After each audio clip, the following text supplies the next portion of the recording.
Salut tout le monde, c'est Antoine pour des expériences. Donc bienvenue à tous. Ce soir, on va discuter avec Antoine Derrien.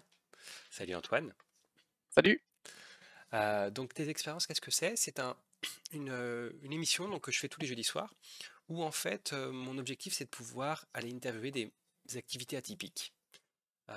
Donc à travers notamment un peu de contexte, une approche sur les émotions et puis le parcours d'une journée type que l'on va cartographier notamment aussi avec les émotions.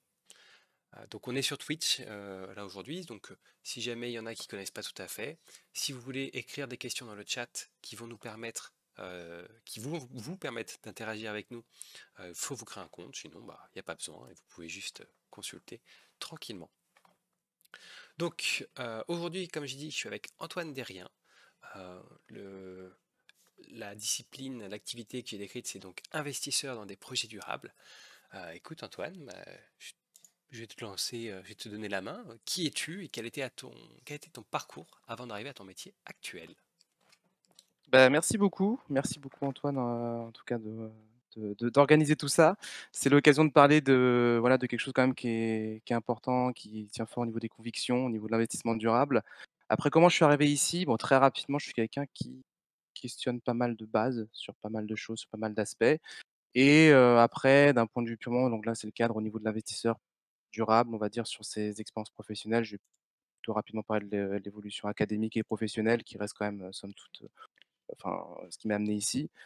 Très concrètement, quelque chose de marqué par, des études, voilà, lycée, prépa, école de commerce et ensuite surtout marqué par un environnement, financier. Savoir que mon père était dans l'environnement de la finance, plus précisément de la gestion de patrimoine des années 80. C'était l'époque encore où on disait, «Ton banquier est ton meilleur ami», adage que je trouvais extraordinaire, mais qui malheureusement a été quelque peu, modifié par d'autres aspects. Mais du coup, Ouais. ça m'a toujours intéressé parce qu'au niveau de la gestion de patrimoine, c'est quelque chose qui va mêler à la fois une dimension, financière et une dimension personnelle. Quand on parle à quelqu'un au niveau de la gestion de patrimoine, on s'adresse à une personne et son patrimoine personnel.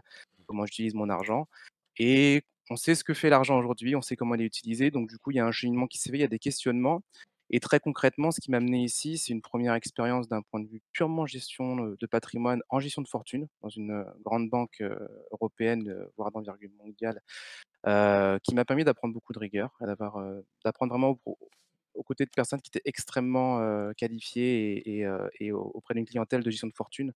Quand on parle de gestion de fortune pour l'échelle dans laquelle je travaillais, c'était à partir de 5 millions d'euros sur le compte de la banque concernée, donc ce qui pouvait aussi laisser entendre d'autres, avoirs ailleurs. D'accord. Et ensuite, je suis passé dans un environnement non résident, donc toujours dans l'environnement de la gestion privée, mais avec des non résidents et ce qui pour moi a été vraiment, très révélateur sur la nature humaine, puisqu'on était avec des personnes qui étaient donc non résidentes et ce qui implique la non résidence, ça implique l'étranger d'autres cultures et du coup, j'ai énormément appris et pour être très, très, très, transparent, un rendez-vous de 2 heures avec ces clients-là, c'était, 15-20 minutes pour parler argent et puis, une bonne heure et demie pour parler, enfin juste eux parlent et j'ai énormément appris justement sur des conceptions, des visions différentes, ce qui a développé beaucoup d'humilité aussi par rapport à des choses où on a tendance un peu à mettre en avant, enfin voilà, ça c'est quelque chose qui a une mouvance et quand on a ce regard international, c'est quand même super intéressant. Sauf que malheureusement, j'ai pas trouvé, réponse au niveau plus de la structure elle-même. C'était plus compliqué d'un point de vue vraiment, managérial et conviction. Peut-être qu'on en parlera par la suite et je suis parti. Je suis parti, ensuite j'ai, navigué un petit peu en eau trouble avec une pression globale, certes parentale, d'une ancienne génération qui arrivait sur une vision très, on va dire assez cartésienne de sécurité où il faut un emploi, donc j'ai retrouvé un emploi. J'ai démissionné au bout de 15 jours. Donc là, c'était un peu compliqué pour les parents. C'est un emploi en développement commercial dans l'environnement de la photo, puisque je suis passionné de photo, ça, c'est un truc à côté, mais D'accord. j'ai créé mon autre entreprise sur ce point-là. Et puis après, j'ai retrouvé, par une certaine pression aussi, un autre job en tant que consultant RH pour des métiers dédiés à tout ce qui était, ressources humaines et comme cadeau de Noël, j'ai annoncé ma nouvelle démission au bout de 3 semaines. Donc grosse période d'incertitude, beaucoup de questionnements, mais qui se marquent, qui se coupent par, voilà, des questions de conviction, des questions de multiculturelles aussi, qui m'ont beaucoup marqué lors de l'expérience avec les non-résidents, qui était quand même la plus importante à date. Et puis après, voilà, j'ai créé l'auto-entreprise, j'ai un peu voyagé aussi et puis on a décidé avec mon ami de partir 1 an, en Espagne. J'ai trouvé un travail dans une autre grosse entreprise, cette fois-ci américaine, qui m'a appris beaucoup de choses sur la psychologie de la vente. L'idée, c'était plutôt d'avoir un métier de comment dire? Bah, pour payer son loyer, j'ai pas le terme, mais du coup, profiter plutôt de la capitale espagnole et voir comment évoluer dans un autre environnement. D'accord. Et c'est ce qui nous a permis, voilà, d'avoir aussi encore une dimension différente, encore une vision culturelle différente à Madrid, hein, mine de rien, c'est quand même très différent de ce qu'on peut observer aussi en France, hein.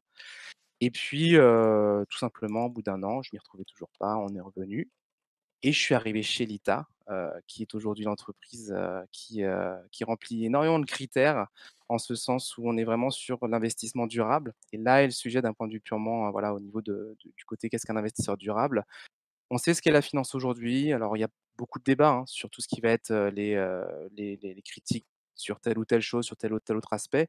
J'adore me nourrir du débat, j'ai aucune vérité, finale, mais en tout cas, j'aime bien questionner et c'est ce qui me permet aujourd'hui d'aller concilier à la fois une nature humaine avec des clients justement, bah, qui veulent donner du sens à leur argent. C'est vraiment le principe, hein, au niveau de l'ITA et d'un autre côté, les convictions du fait qu'aujourd'hui, le visage un peu qu'on peut avoir de la finance, qui est quand même très négative, très enfin, le ce visage est très négatif. On va quand même avoir des dans les médias, il suffit de regarder, hein, de toute façon, quand tu le fais très bien toi-même le matin sur tes sessions où il y a des articles et il y en a qui sont abordés sur les questions de grosses multinationales et ce qu'est l'argent.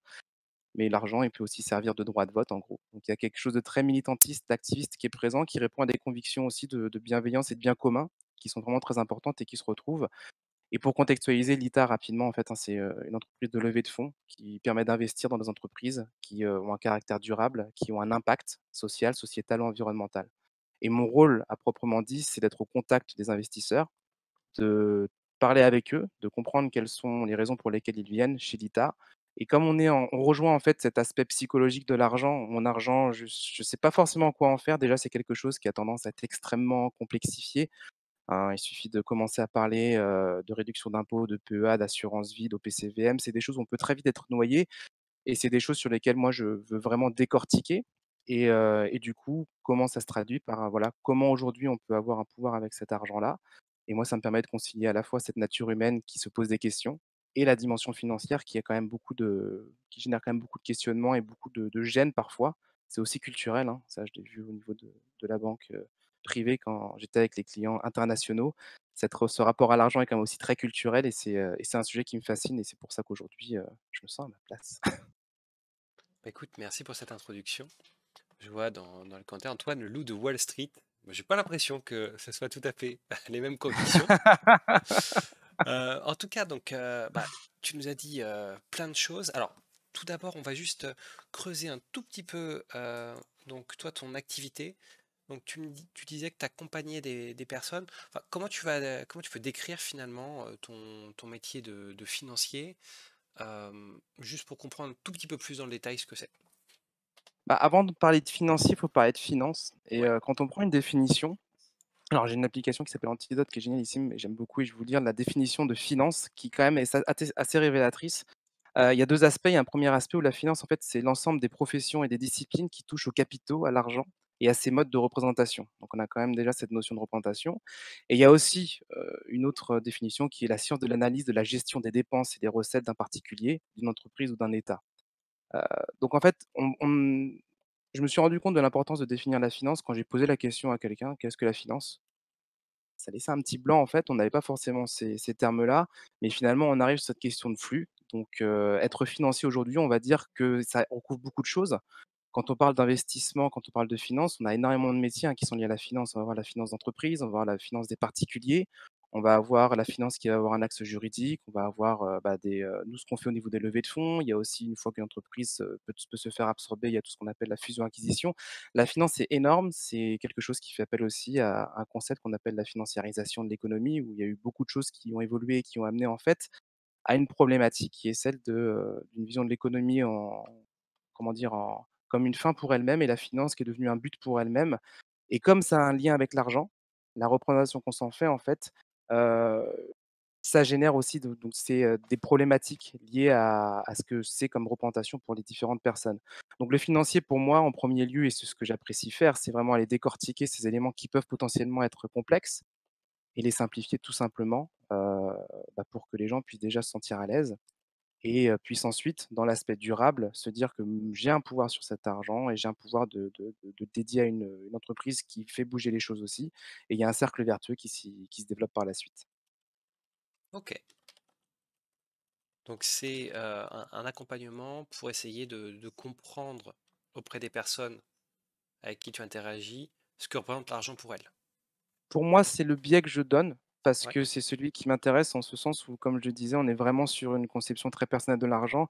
C'est, ce qui tombe à la fin du mois, c'est un salaire ou alors une rémunération quelle qu'elle soit. Ça nourrit un travail, c'est quand même un impact très fort. J'ai cette conception-là qui va être très humaine, qui m'a fait défaut, hein, clairement, si aujourd'hui je suis plus dans ce grand groupe, européen, c'est aussi parce qu'il y avait cet aspect-là et malheureusement, il y a un visage qui va être extrêmement centré sur la dimension, objectif, faire de l'argent pour de l'argent et Mmh. l'argent devient une fin en soi, l'économie devient une fin en soi et du coup, ça, c'est compliqué. Donc c'est pour ça que le métier de financier, j'ai tendance à vraiment l'exposer comme étant, aussi une possibilité d'avoir beaucoup de psychologie et d'humain et ça se fait, je pense, beaucoup plus facilement quand on traite avec des particuliers sur leur salaire, sur leur rémunération, D'accord. que dans le monde de l'entreprise où il existe des financiers qui travaillent auprès d'entreprises. Sauf que typiquement, hein, quand on est entreprise, on peut déduire des charges, enfin, on a un rapport différent. Il y a comme une opacité qui se crée, hein, quand on crée une société, on crée quand même une frontière, on crée quand même un voile et le rapport à l'argent est différent. Donc c'est pour Mmh. ça que je me concentre beaucoup plus sur cet aspect des particuliers et c'est ma définition du financier pour ce que j'en pense au niveau de la gestion de patrimoine, au niveau du rapport au consommateur, au client, à l'homme, à l'humain qui va être, particulier. C'est lui, c'est pas son entreprise, c'est pas d'autre chose. C'est intéressant ce que tu dis là parce que, tu accoles à l'argent un côté donc, humain et une partie de psychologie. C'est pas un discours qu'on entend souvent, et donc, là, notamment tu en parlais tout à l'heure, il y a une image qui est assez qui peut être en tout cas assez négative de l'argent. Heu, Qu'est-ce qui t'a fait à un moment te dire: «Oui, il y a un côté humain dans l'argent»? Qu'est-ce qui m'a fait donner qu'il y a un côté humain dans l'argent? Je pense que je m'en suis inspiré beaucoup sur ma propre expérience par rapport à l'argent. Ou ne serait-ce que j'ai mon père qui était dans un environnement financier Mmh. et aussi l'impact, de ce que j'appelle la financiarisation, faut que je définisse aussi. Il y a une définition qui est importante, en fait et c'est ce qui est aussi, ce rapport à l'argent et ce qui me donne ce côté humain. C'est qu'il y a eu un moment où il y a eu une séparation, il y a eu une cassure et en fait, l'argent est devenu une fin pour lui-même et aujourd'hui, quand on parle de financiarisation de l'économie, c'est que si on investit 100 € dans une entreprise, si on va acheter une action d'une grande boîte, typiquement une grande banque européenne par exemple, hein, pour prendre un fil conducteur, on va avoir, allez 50 € qui vont être utilisés pour, investir dans l'entreprise et 50 € qui vont jouer sur la spéculation. Là, on est sur une financiarisation, on est sur la création d'une bulle spéculative. On entend beaucoup parler des bulles, boursières, hein, qui Mmh. sont extrêmement importantes. Qu'est-ce qui se passe? C'est que l'argent devient pour lui-même et il y a beaucoup de logique en fait qui amène, bah, l'argent comme n'étant plus quelque chose qui revient à son usage premier, qui se rattache à la monnaie. Alors je vais pas refaire une histoire monétaire avec, on parlait de troc avant, après pour des raisons simplifiées, on avait créé une monnaie, on peut parler d'Aristote qui avait une définition assez intéressante de la monnaie, où il fallait que ce soit quelque chose de divisible, qui puisse, être on pouvait amener une valeur en fait, hein, c'est très difficile de pouvoir faire du commerce avant. Il y avait quelque chose de réel et au fur et à mesure du temps en fait, pour un côté historique, hein, je vais quand même faire ce petit élément qui est important et que j'explique aussi avec des personnes qui souhaitent comprendre pourquoi aussi j'ai cette conception. Fut un temps, on avait ce qu'on appelait un étalon or, c'est-à-dire qu'on avait une vision de l'argent qui se basait sur des réserves d'or au niveau des banques centrales et fut un temps, il y a Bretton Woods qui est arrivé, de 44 je crois Mmh. et on a brisé l'étalon or. Ça signifiait en fait que la réserve d'argent qu'on pouvait en fait, donner qui était indexée sur l'or, sur une quantité d'or, hein, qui était un métal précieux, qui avait une valeur, ce qu'on appelle intrinsèque. Ça veut dire que ça avait une valeur pour lui-même par sa rareté. Bah, on l'a complètement cassé et du coup maintenant c'est parti sur un étalon dollar. Ça veut dire que la conception de référence, c'est une monnaie qui n'existe en soi, qui n'existe pas. C'est assez compliqué, on est sur un billet, hein, quand on prend un billet, c'est un bout de Mmh. papier et en fait, ça s'est développé petit à petit. Il y a eu l'internationalisation, il y a eu la mondialisation, il y a aussi la technologie qui est arrivée et qui en fait a développé et qui a complété cette cassure, je trouve et qui a complètement déconnecté les gens d'une réalité concrète, réelle, qui a vraiment un impact en fait sur aujourd'hui, voilà, qu'est-ce que je fais quand j'ai un billet de 20 €? Qu'est-ce que je fais vraiment? Ça quoi ça représente quoi? Et du coup, ces représentations de l'argent qui reviennent à la définition, hein, c'est, l'ensemble des professions et cetera, à l'argent et à ces modes de représentation. Que reprendre pour moi ces 20 € et qu'est-ce que j'en fais? Est-ce que je les mets 20 €? Ma conception de l'argent, c'est aussi une conception qu'on rapproche souvent au temps. Si je mets 20 € maintenant, est-ce que, j'ai 25 €? Est-ce que j'ai 0? Est-ce que j'ai 10 000? On parlait de technologie, on peut pas ne pas parler d'argent sans parler de crypto-monnaie, Mmh. aujourd'hui. Quand on voit l'évolution, alors pour suivre de près les crypto-monnaies, puisque là, il y a une dimension idéologique différente qu'on pourrait potentiellement, évoquer par la suite. Mais quand on prend par exemple, l'une des monnaies des crypto-monnaies dont on parle beaucoup qui est l'Ethereum, de mémoire quand j'étais à Madrid, c'était en 2019 du coup, on devait pouvoir le négocier entre 78 et 200 €. C'était quelque chose des prix. Aujourd'hui, il a dépassé les 2 000 €. On a une spéculation, on a des choses qui arrivent et qui attisent une conception de la valeur, une conception du pouvoir de l'argent qui est super compliquée et ça génère énormément de contradictions et ça génère beaucoup de questionnements sur ce que je peux faire avec l'argent. L'argent va souvent être perçu comme étant une capacité d'avoir accès à quelque chose. Je peux m'acheter un toit, par exemple, pour des raisons de sécurité. Je peux m'acheter, un produit de luxe parce que je suis attaché à l'image que je dégage et que pour moi le luxe, c'est quelque chose d'important. Je peux m'acheter aussi, je peux m'acheter ma nourriture. Enfin, il y a toute une conception différente sur l'argent, détermine le pouvoir que ça octroie à celui qui en détient et qui pour moi fait que c'est complètement, rattaché à la psychologie, donc l'humain et comprendre avant l'humain et que lui-même se comprenne en fait, sache ce qu'il veut vraiment, ça lui permettra d'avoir un usage beaucoup plus raisonné de l'argent et quand on voit l'impact justement de pouvoir investir dans des filières qui vont avoir un impact réel, social, sociétal, environnemental, alors oui, on peut avoir aujourd'hui une reconnexion avec l'argent et l'économie réelle et du coup contribuer à un bien commun qui soit sensé, qui soit raisonné et qui ne soit pas sur une, course en avant, une fuite en avant sur un futur qu'on pourrait espérer meilleur, mais qui in OK. fine, c'est pas forcément. Mais, hem, donc ça se voit que tu as vraiment creusé, ce sujet de l'argent, de la finance, même au niveau philosophique. Qu'est-ce que tu réponds toi à quelqu'un qui peut-être que tu en as eu dans ton entourage, des gens qui te regardent, avec, un regard un peu cynique: «Ah ouais, toi t'es dans la finance ou dans l'argent, ah bon, voilà quoi, c'est vachement sombre», enfin, c'est pas sombre mais bon, c'est malsain comme milieu. Qu'est-ce que tu réponds toi à ces gens-là? Bah, je réinverse le la question et je reprends le questionnement aujourd'hui, c'est quoi ta définition de l'argent? C'est quoi ta D'accord. définition de la finance, en fait? J'ai pas de réponse, j'ai pas de vérité, j'ai que du questionnement et derrière, en fait, la c'est encore une fois, comme je mets de l'humain sur ce point-là, ça se trouve, cette personne va être extrêmement, avare, cupide et va être l'argent pour lui va être quelque chose d'extrêmement important. OK, si c'est un langage dans lequel c'est, si moi j'arrive et je dis non, il y a une confrontation, il y a un conflit et d'un point de vue purement, échange, c'est pas constructif. Mmh. Mais du coup, si on réinverse la tendance et dire: «OK, très bien, pas de problème, ton postulat de base, c'est celui-là. Maintenant, pourquoi tu penses ça?» Et là, on décortique. Et puis après, il y a un partage. Mon postulat de base, c'est celui-là, on échange, c'est constructif. Peut-être que je me trompe sur certains aspects, peut-être qu'il ou elle se trompe sur certains aspects, mais en tout cas, il y a quelque chose de constructif qui se fait et le D'accord. regard peut changer. Ouais, donc il y a un peu une notion de débat. Alors, on avait Kaliaï qui nous demandait, c'est en cabinet ou en partenariat avec des banques. Alors, arrête-moi si je me trompe. De ce que j'ai compris, en fait, dans ton activité, tu vas euh, aider des particuliers à investir sur des organisations à but durable, donc environnemental, sociétal, social. C'est ça l'idée? Oui. En fait, concrètement, l'environnement économique d'une entreprise fait que quand elle se développe, elle a besoin d'argent, hein, ce qui est tout à fait normal aujourd'hui, c'est la situation économique, donc elle va Ouais. rechercher à récolter des fonds pour pouvoir se développer. Parce que quand on arrive et qu'on est une entreprise qui est un petit peu jeune, on n'a pas forcément beaucoup de fonds pour faire du recrutement, pour développer des logiciels, pour acheter en fait ce qui permettra de le faire. Donc ce qui se passe, c'est que c'est une logique de beaucoup d'entreprises, c'est qu'on va faire des levées de fonds. Les levées de fonds, ça signifie Mm. qu'on va faire un appel de fonds à des personnes qui peuvent investir, c'est pas donner de l'argent, ça va être vraiment investir, c'est-à-dire qu'ils vont placer de l'argent, dans l'entreprise, qui lui permettra d'avoir donc cet argent et d'en disposer pour, justement se recruter et développer son activité. Donc ça, c'est l'un des côtés de l'ITA, qui est une entreprise vraiment indépendante, hein, ça je le souligne. Il y a pas de lien, enfin, l'actionnariat de l'ITA est ouvert, hein, il y a pas de souci, c'est quelque chose il y a pas de grosse boîte derrière qui est D'accord. présente. Il y a pas de grosse banque européenne, on va dire, pour le fil rouge. Mais du coup, il y a des besoins financiers pour une entreprise de se développer et il y a aussi des personnes qui ont un excédent. s'appelle l'épargne, un excédent de voilà, une fois qu'on a payé ses charges et autres, qui vont avoir un excédent, qui vont se dire: «Qu'est-ce que je fais de cet argent?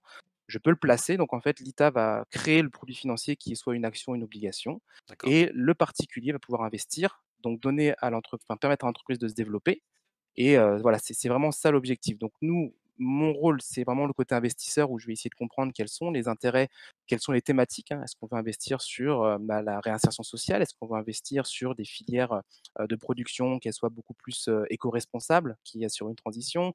Est-ce qu'on veut, accompagner des personnes qui sont dans une situation, beaucoup plus précaire, que ce soit d'un point de vue financier ou d'un point de vue, au niveau de maladie? Enfin, on a cette vocation-là de se dire, quelles sont ces thématiques? Quelles sont les choses qui vous font vibrer? D'un point de vue conviction. Et nous, on a un panel d'entreprises qui cherchent des fonds qui sont dans cet impact-là et c'est exclusivement des entreprises qui ont un impact, qui ont cet impact-là. L'ITA a une grille en fait, hein, très concrètement, de se dire que si on est sur une entreprise qui cherche juste à faire des levées de fonds pour, développer une activité économique, mais qui n'a pas d'impact mesurable, on ne va pas le financer. Aussi juteux ce qu'on appelle un deal puisse être, s'il y a pas d'impact, c'est pas quelque chose qui va rentrer et c'est ce qui explique aussi une position, voilà, c'est ou parfois, s'il y en a qui connaissent l'ITA, il y a pas beaucoup parfois il y a pas beaucoup de collecte. C'est une bonne et simple Mmh. raison que s'il y a beaucoup de dossiers qu'on reçoit, bah, c'est parce qu'il y en a beaucoup qui répondent pas à des critères d'impact social, sociétal, enfin sociaux, sociétaux et environnementaux, où c'est Mmh. concret, mesurable. On a Entendu. vraiment envie que les particuliers qui investissent puissent vraiment savoir où va leur argent, à quoi il sert. Et le côté entreprise, c'est, la recherche se fait par une équipe vraiment dédiée. J'y suis pas parce que c'est un autre métier, hein, c'est vraiment un métier à part entière pour pouvoir vraiment avoir un bon filtre. Entendu.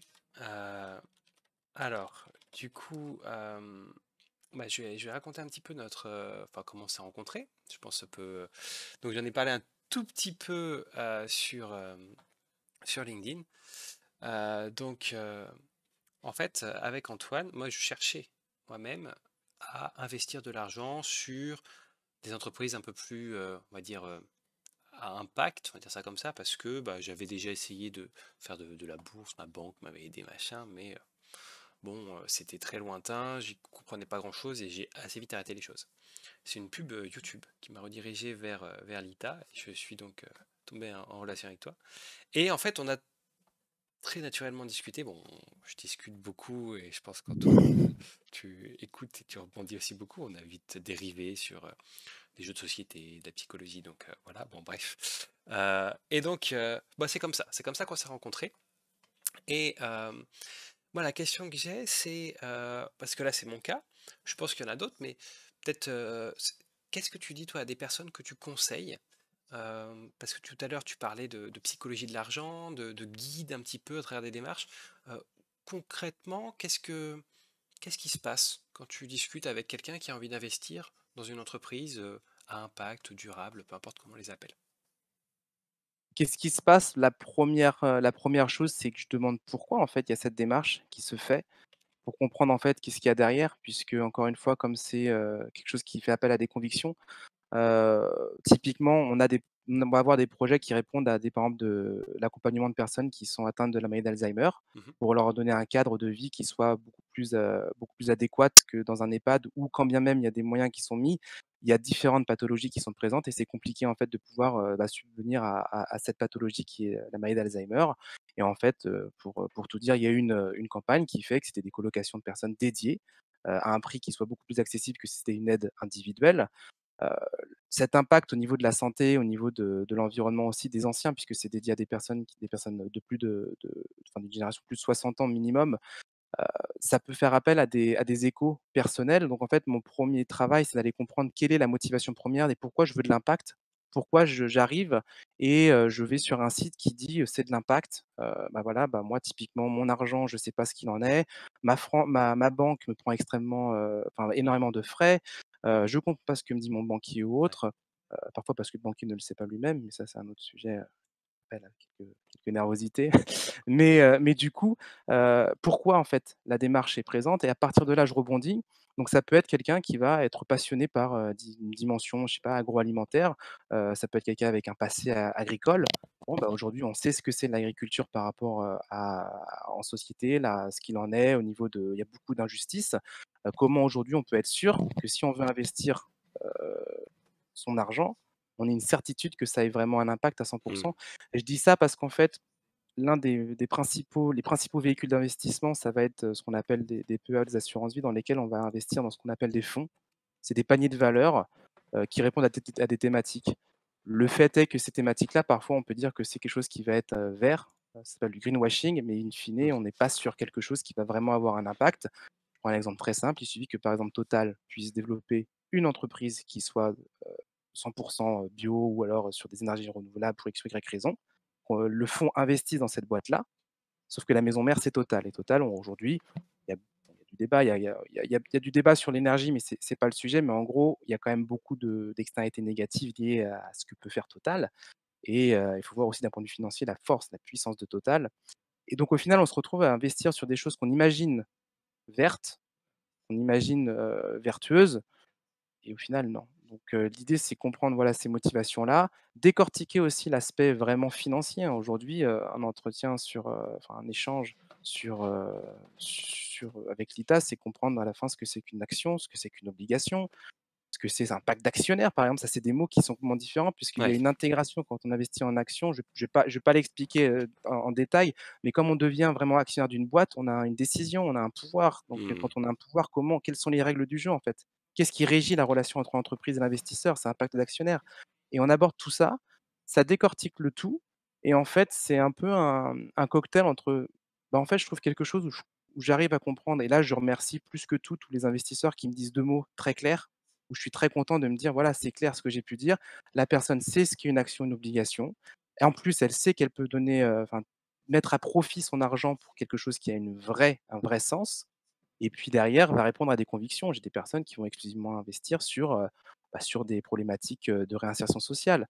Il y a Mmh. des personnes qui sont très concernées par, l'agroalimentaire. Ils vont aller chercher tout ce qui concerne, la restauration ou les filières de production et la diversité des campagnes chez Lita permet justement, de pouvoir répondre quand c'est permis en fait à ce genre de besoin et c'est ce qui fait appel aux convictions, c'est ce qui fait appel à côté, assez, irrationnel de l'argent où et on arrive en fait ce que je retrouve et ce que je perçois chez les investisseurs quand on discute, c'est vraiment se dire: il y a un peu une étincelle qui se crée en disant: «OK, il y a un truc irrationnel qui est l'argent, je sais pas quoi en faire, je suis complètement paumé, mais je suis hyper convaincu de cette chose-là, bah, je vais remettre les 2 et du coup, ça permet le financier qui s'enlève, on le rattache à la terre, on rattache à du concret et ça, c'est quelque chose qui rassure aussi les gens D'accord, et là, on ressent le côté vraiment humain de cette relation que je comprends, j'ambitionne ouais. avec chacune des personnes que j'ai au téléphone. Donc beaucoup de compréhension et aussi de la pédagogie, en fait? Énormément de pédagogie, ouais, Ouais, énormément de je pédagogie. comprends. Un entretien, je prends un entretien parce que c'est comme si c'était quelque chose de très profond, quand je suis en rendez-vous, enfin, rendez-vous client, je trouve ça trop c'est d'abord le pourquoi, en fait, de Mmh. l'appel. Ouais, Le deuxième temps, c'est, d'accord, j'ai compris ces besoins-là. Maintenant, il y a des mots plus techniques qui, si vous ne les maîtrisez pas, bah, on va les décortiquer ensemble et ensuite, le troisième temps, c'est maintenant que vous avez les réponses, en fait, à vos questions, que vous m'avez parlé de vos convictions, qu'est-ce qu'on fait? OK. Et surtout, une chose très importante que je souligne beaucoup, c'est qu'est-ce qu'on fait maintenant ou qu'est-ce qu'on fait dans 6 mois? L'argent, le temps, c'est 2 choses qui sont très, très intimement liées. Heu, il y a rien de pressé, en fait. Ça, c'est quelque chose qui est très, très important, je trouve. Alors c'est très subjectif, hein, ça n'engage que moi. Mais pour avoir vu ce qu'était une entreprise de machine de vente, pour avoir travaillé dans une grande banque européenne, sur des objectifs d'investissement, on a quand même une pression qui est donnée aux clients de se dire: «Il faut que j'investisse». Comme on se base sur quelque chose qui est incertain, c'est compliqué, donc peut-être dans la précipitation, il y a le conseiller qui a ses objectifs hautes, il y a une perdition en fait du lien humain, du lien social avec le client, et du coup là, l'objectif c'est de dire: «On prend le temps». Alors on OK. peut prendre le temps parce que c'est un investissement qui doit aussi se mettre en perspective avec du temps, il y a du risque et cetera. Mmh, C'est bien sûr, important de l'avoir en tête, qui ne bien doit sûr. pas constituer la totalité de l'épargne, c'est très important de l'avoir en tête. Mais sur cette partie-là, on peut juste souffler, de dire: «C'est bon, je suis pas pressé» et puis si jamais il y a pas de campagne aujourd'hui qui me convienne, bah, on se rappelle dans une semaine, dans un mois, dans 6 mois, dans un an. J'irai jamais presser quelqu'un à investir, ça sert à rien. Enfin, je D'accord. trouve. On a une question, qui nous demande, est-ce qu'il y a un montant minimum à investir quand on veut aider des entreprises? Alors, sur l'ITA, oui, c'est 100 € à partir de 100 € D'accord. et c'est une question que j'aime beaucoup parce qu'en fait, on a l'impression que quand on veut devenir investisseur, je vais pas donner de nom de gros investisseurs, j'ai pas envie de de renforcer cette cellule-là, mais on a l'impression qu'il faut tout de suite avoir, une expérience monstre, faut avoir, Mmh. un gros capital, non, Ouais, c'est pas vrai en fait et l'intérêt alors, j'aime beaucoup les citations, c'est vrai et celle-ci, bon, je vais en faire quelques-unes, mais du coup, bon, tout seul, on va plus vite, à plus en 2, on va plus loin. L'idée, bien c'est sûr. qu'en fait, ce collectif, c'est hyper important, ce collectif. Aujourd'hui, la conviction profonde, pour donner un état d'esprit, des levées de fonds sur l'ITA, c'est des levées de fonds qui se font sur des montants qui peuvent, moyenne, alors minimum 100 000 €. On peut D'accord. aller jusqu'à 2, 3, 4 millions. Ça dépend des projets, hein, qui sont concernés. Heu, mais c'est cette somme-là et quand on regarde tous les investisseurs sur une collecte, on a entre 200 et 500 investisseurs, on va dire, sur une seule collecte. On a des tickets à 100 €, beaucoup de tickets à 100 €, beaucoup plus qu'on peut imaginer et bien sûr, on a aussi des tickets, quand je parle de tickets, c'est l'investissement, à, 10, 20, 30, 50 000. D'accord. Et l'important, c'est de me dire que demain, quand quelqu'un appelle sur le standard, je suis convaincu, parce qu'il y a quelque chose de très fort chez l'ITA, c'est cette cohésion aussi au niveau de l'équipe, du pôle investisseur qui est très importante. On est sûr que qu'on s'appelle, je ne vais pas dire de nom de personnes très célèbres avec beaucoup d'argent ou qu'on s'appelle, je ne vais pas dire de nom de personne qui est pas du tout célèbre et qui a pas beaucoup d'argent, mais qui veut investir 100 €, il y aura une bienveillance, il y aura une explication, il y aura une volonté de pouvoir justement décortiquer quelle que soit la personne. Et ce côté humain, c'est quelque chose que j'ai vraiment retrouvé chez l'ITA avec la clientèle aussi qui justement s'est posé la question et aussi avec justement l'équipe dans laquelle je suis qui est, qui est géniale parce que ce sont des personnes qui sont aussi très bienveillantes et voilà, ça se recoupe. Alors, j'ai une dernière question avant de passer à la partie, quart d'heure émotion. Tout à l'heure, tu nous parlais du rapport à l'argent qui était très culturel. Donc j'imagine pour les Français, peut-être que c'est pas ça. Est-ce que tu pourrais nous en dire un peu plus sur le rapport à l'argent que tu as pu percevoir à travers tes différentes expériences? Alors oui, avec un disclaimer, une Ouais, note, heu, la croyance de base au niveau de l'argent, le rapport à l'argent est beaucoup lié à la croyance. Qui dit croyance dit aussi qu'il y a la construction mentale de cette croyance-là et quand on parle de croyance, on est forcé de parler aussi de religion. d'accord. Donc c'est pour ça que c'est ce qui était très intéressant et je l'ai perçu parce que justement j'étais avec des personnes dans les non-résidents qui venaient de différents pays, de différentes cultures avec un historique très différent au niveau de la religion. Mmh, Heu, on parle aujourd'hui typiquement, et alors c'est encore d'actualité, la finance islamique, c'est une finance qui refuse le taux d'intérêt. C'est-à-dire un livret A typiquement ne peut pas exister dans cet esprit-là. C'est contraire à des principes religieux. dans Je parle quelle religion? la finance islamique. D'accord, OK. Mais, je parle de celle-ci, comme je peux parler aussi de l'Église chrétienne qui, je ne sais plus quel concile l'avait aboli, mais, avait ce qu'on appelait, on se refusait la pratique de l'usure, en fait, la pratique justement de la rémunération du capital. Ça a été D'accord. aboli et après cette histoire justement, venait de toute cette dimension croyance à l'argent, était peinte et puis on peut parler aussi du protestantisme qui a un rapport complètement différent à l'argent. Il suffit de voir aujourd'hui ce qu'est le self-made made à l'américaine, heu, qui aussi la société accompagne cette personne qui le fait tout seul, mais la société est quand même présente pour l'accompagner. Mais du coup, le rapport à l'argent, à la réussite, il y a beaucoup d'opulence, il y a beaucoup de justement de dimensions, se dire: «Bah, j'ai de l'argent, c'est parce que j'ai réussi, c'est parce que ça me» et on va l'exposer.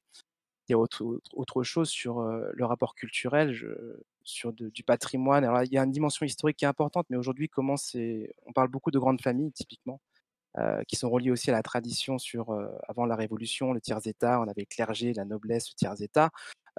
Avant la Révolution, il y avait quand même une prédominance justement une grosse différence, hein et là, je vous invite à regarder deux-trois choses sur, Piketty, Capital et idéologie qui reprend de très bonnes, infographies et données surtout, sur ce point-là. Il y avait donc tout le patrimoine qui était détenu, donc il y a aussi une richesse historique. Aujourd'hui, est-ce que le mérite par rapport à l'argent, est-ce que cette question de méritocratie en France, hein, de se dire qu'on peut avoir accès à une réussite en fait, parce qu'on a du mérite. Il y a une question aussi sur justement ce patrimoine historique. Il y a une timidité, parfois il y a une honte, il y a aussi une aise, il y a plein de conceptions différentes en fonction de ça. Et puis il y a aussi, le fait que dans la enfin ce sera un peu long de l'exposer sur la construction de l'Europe aussi, mais par rapport à ce modèle économique qui a toujours, la révolution industrielle a apporté aussi beaucoup de choses sur la conception de l'argent et le pouvoir que ça donne. Là où typiquement, je pense à l'Inde, je pense à la Chine aussi qui, dans leur construction, dans leur civilisation, n'avaient pas ce même rapport à l'argent, n'avaient pas ce même rapport aussi au matérialisme. Et tout ça, c'est lié justement à ces différences culturelles qui ont fait qu'un pays est ce qu'il est aujourd'hui, qui ont fait qu'il a vécu, qu'il a traversé les siècles, voire les millénaires, avec une conception de la valeur, une conception ouais, de la valeur à la base, puis de l'argent. Et du coup, c'est toute cette richesse-là qui se traduit aujourd'hui sur une discussion avec, quelqu'un qui, vit au Japon. Quand j'étais chez non-résident, j'avais des clients, les non-résidents quand j'étais dans cette, grande banque européenne, au Japon, en Amérique du Sud, en Afrique, de pays scandinaves, des Américains aussi. C'était des conceptions complètement différentes et du T'as coup, un exemple, par exemple, pas de différence? alors typiquement, j'avais des clients qui étaient musulmans, typiquement, que je ne pouvais pas faire investir sur d par exemple de l'assurance vie ou des produits qui avaient des intérêts. Conclusion, c'était exclusivement de l'action, par exemple. J'avais des personnes, au niveau de dans leur discours, je me rappellerai toujours de cette personne que j'avais, rencontrée, qui était très fière d'avoir une activité de leasing d'aviation, hein, un système de location, d'aviation aux USA qui lui rapportait du 8 net, minimum par an, heu et qui était très fière de pouvoir d'avoir cette dimension-là. Il y a aussi des il y a aussi un rapport à l'argent sur ce que le pays dans lequel la personne non résidente vient. Alors à l'époque, j'ai pas les éléments actuels, mais je crois que c'était soit au Maroc ou en Algérie, il y avait des on ne pouvait pas sortir plus de 7 000 € je crois par mois du pays. Un contrôle aussi, il y a une vision du contrôle de la masse monétaire dans le pays. Du coup, ça avait un rapport différent. Qu'est-ce que je peux faire? Qu'est-ce que je peux pas faire? J'avais moins d'exemples sur tout ce qui était, au niveau de l'Asie. Mais du coup, c'est par exemple, c'est des exemples comme ça qui interviennent. Beaucoup d'opulence, beaucoup de fierté ou alors, beaucoup de et puis des personnes qui étaient celles qui étaient assez inspirantes, qui étaient richissimes d'un point de vue financier et j'insiste beaucoup sur le d'un point de vue financier, heu, mais qui avaient une humilité très forte et Mmh. ça, c'était extraordinaire parce que, voilà, bon, j'ai fait ce que j'ai à faire, je suis arrivé, j'ai fait ça, bon ça a marché, tant mieux, mais ça n'a pas changé ma vie et j'ai pas envie de changer et ça, c'est des personnes très rares, heu, dont je pense on doit s'inspirer quand on a ce rapport à l'argent Mmh. parce qu'on peut très vite partir dans des sphères un peu, dès qu'on peut avoir accès et qu'on se dit: «On a ci, on a ça», on peut très vite, perdre pied et rester déconnecté tout comme beaucoup on voit aujourd'hui malheureusement. Entendu. Merci donc, déjà pour, tes premiers partages. Je te propose maintenant de passer au quart d'heure émotion. Allons-y. Donc là, il s'agit, de parcourir plusieurs émotions, fortes que tu as pu vivre et au cours de tes activités, enfin voilà, de tes expériences. Donc tout d'abord, quelle serait une grande joie, grande fierté qui te vient à l'esprit? Que tu pourrais nous Mais raconter du coup? j'en ai parlé tout à l'heure en fait, c'est une constante qui est celle qui se résume par 2 mots en fait très clairs. Mmh. C'est toujours une grande joie en fait de passer du temps au téléphone avec des personnes qui posent des questions, qui peuvent être, paumées et heu et du coup, parfois ce qui est délicat, c'est qu'il y a aussi, comme on a l'impression que c'est compliqué, il y a un pseudo complexe qui s'installe, enfin qui est installé et du coup cette fierté, c'est de me dire que, bah, l'échange se fait, l'échange se poursuit et à la fin, je deviens acteur en fait, je ne subis pas, je deviens acteur et ça se manifeste souvent par 2 mots qui sont des mots très clairs et quand j'entends ces mots-là, à chaque fois, j'ai un petit sourire en me disant: «Ça y est, j'ai fait mon taf». Il y a quelqu'un qui voilà, il y a une personne qui a compris, il y a une personne qui est contente d'avoir compris. Il y en a qui sont très, très expressifs et qui remercient. Alors je l'entends pour moi comme je l'entends pour les autres en fait, quand on voit le sourire en fait sur la fin d'un rendez-vous, j'ai un collègue qui on partage beaucoup justement cette dimension. Voilà, ça c'est un rendez-vous comme on aime, quelqu'un qui va être ouvert, au téléphone, qui va prendre ce qu'il y a à prendre et qui va se retrouver mais hyper content et puis Mmh. qu'il investisse, 100 € comme 50 000, enfin ça a pas de différence sur ça et c'est génial. Donc ces joies-là, c'est toujours des grandes joies de se dire: «Ça y est, je suis content d'avoir accompli mon j'ai accompli ce que j'avais à accomplir avec cette personne-là» et puis c'est une personne en plus qui peut aujourd'hui même transmettre ces éléments-là, qui peut recommander, qui peut en parler, qui peut surtout se sentir plus à l'aise pour elle-même et pour les autres. C'est chouette, hein, d'entendre ça. C'est vrai qu'on a l'impression que c'est un métier dans lequel tu t'épanouis à travers tes rencontres et du coup, on nous pose la question, est-ce que c'est pas difficile parfois d'expliquer par téléphone? Ah, c'est extrêmement frustrant. c'est Ouais. extrêmement frustrant parce qu'il y a plein de choses qui il y a dans un échange, il y a le non-verbal qui est extrêmement important. Mmh. Et heu et du coup, comme j'ai toujours été dans l'observation et essayer de comprendre comment fonctionnait l'autre personne, au téléphone, on ne peut pas, par exemple, avoir alors je reprends, typiquement, c'était une de tes vidéos que tu avais faites sur quand on échange, en fait, ce pré-contact, en fait, Ouais. il passe aussi par une dimension non verbale, en fait, avant de se parler, avant ou autre. Est-ce qu'on est sur une posture ouverte ou pas? Et ça, c'est quelque chose que j'avais pu justement, vivre avant la crise sanitaire quand j'étais en banque, et c'est d'autant plus important que comme on parle de choses personnelles au niveau de l'argent, Ouais. comprendre qu'on a en face quelqu'un qui reste ouvert, qui reste posé, qui ne va pas émettre de jugement parce qu'il y a personne pour juger, sur quoi que ce soit, c'est compliqué par téléphone. Après, j'ai la chance d'avoir pu quand même beaucoup travailler, même en dehors de l'environnement professionnel, la relation humaine, la discussion, l'échange, l'écoute OK. surtout. Ce qui fait que très rapidement, en fait, c'est ce qu'on disait, hein, comment ça se passe quand je parle du pourquoi, déjà la personne va se sentir écoutée. Elle sait qu'elle a quelqu'un au téléphone qui est intéressé et qui l'écoute et qui va pas la juger, et ça permet quand même de pouvoir avoir une bonne base. Et c'est pour ça que, quand je parle justement, quand je fais des formations sur un peu comment on peut mener un entretien téléphonique, un rendez-vous, le premier temps, c'est, 90-10. 90 c'est le client qui parle, c'est l'investisseur qui parle, 10 c'est moi. Deuxième temps, c'est l'inverse, que là on apporte les éléments, et troisième temps, c'est du 50-50. Donc oui, c'est difficile par téléphone, mais ce n'est pas impossible. On découvre là des petites techniques derrière. Donc là, on est dans le 90-10. Donc on est dans le premier entretien, je sais pas. Non, j'ai rien à vendre. Ah. Bon, en tout cas, c'est très clair. Et Ah! bon, je suis pas le seul à le dire. Il y en a certains qui en parlent aussi dans le chat. Alors maintenant, donc du coup, après ces moments de joie, finalement, que j'ai l'impression que ça arrive fréquemment, donc ce qui est hyper chouette à entendre. On va plutôt passer du côté de la peur. Ce serait quoi un grand moment d'inquiétude que tu as pu avoir à un moment donné? Quelque chose qui t'a marqué? Alors, c'est quelque chose qui va être très axé personnel, et plus alors c'est au niveau professionnel parce que, comme je l'évoquais, l'ITA est rempli de convictions fortes. Ouais. C'est très puissant. En fait, on a quand même ce que j'appelle une sorte de schizophrénie entre la vie pro et la vie perso. C'est quelque chose sur lequel je suis pas forcément d'accord, dans le sens où, je distingue vie pro, vie perso, mais surtout vie privée. Il y a des choses qui sont privées, on n'en Mmh. parle pas. Mais si on commence à avoir un visage différent en environnement professionnel Mmh. et de celui qu'on a en environnement personnel, on ne peut pas être la même personne, on ne peut pas être en accord avec soi-même, et je trouve ça super compliqué, et Mmh. c'est très, très mal reçu aujourd'hui, je trouve, dans de grosses boîtes, pour l'avoir expérimenté, en fait. Dès lors qu'il y a une ouverture qui se crée, dès lors qu'il va y avoir voilà, un côté sensible, émotionnel qui peut se dégager parce qu'on a envie de partager, c'est pas possible. C'est très ou alors c'est très, très difficile, mais généralement c'est biaisé. Alors je parle en expérience de grosses boîtes, hein. Quand je parle de grosses boîtes, c'est des très, très grosses boîtes avec plusieurs dizaines de milliers d'employés. Mmh. Mais il y a quand même, même si j'ai fait d'autres petites boîtes, il y a quand même cette schizophrénie, je dirais, de personnalité.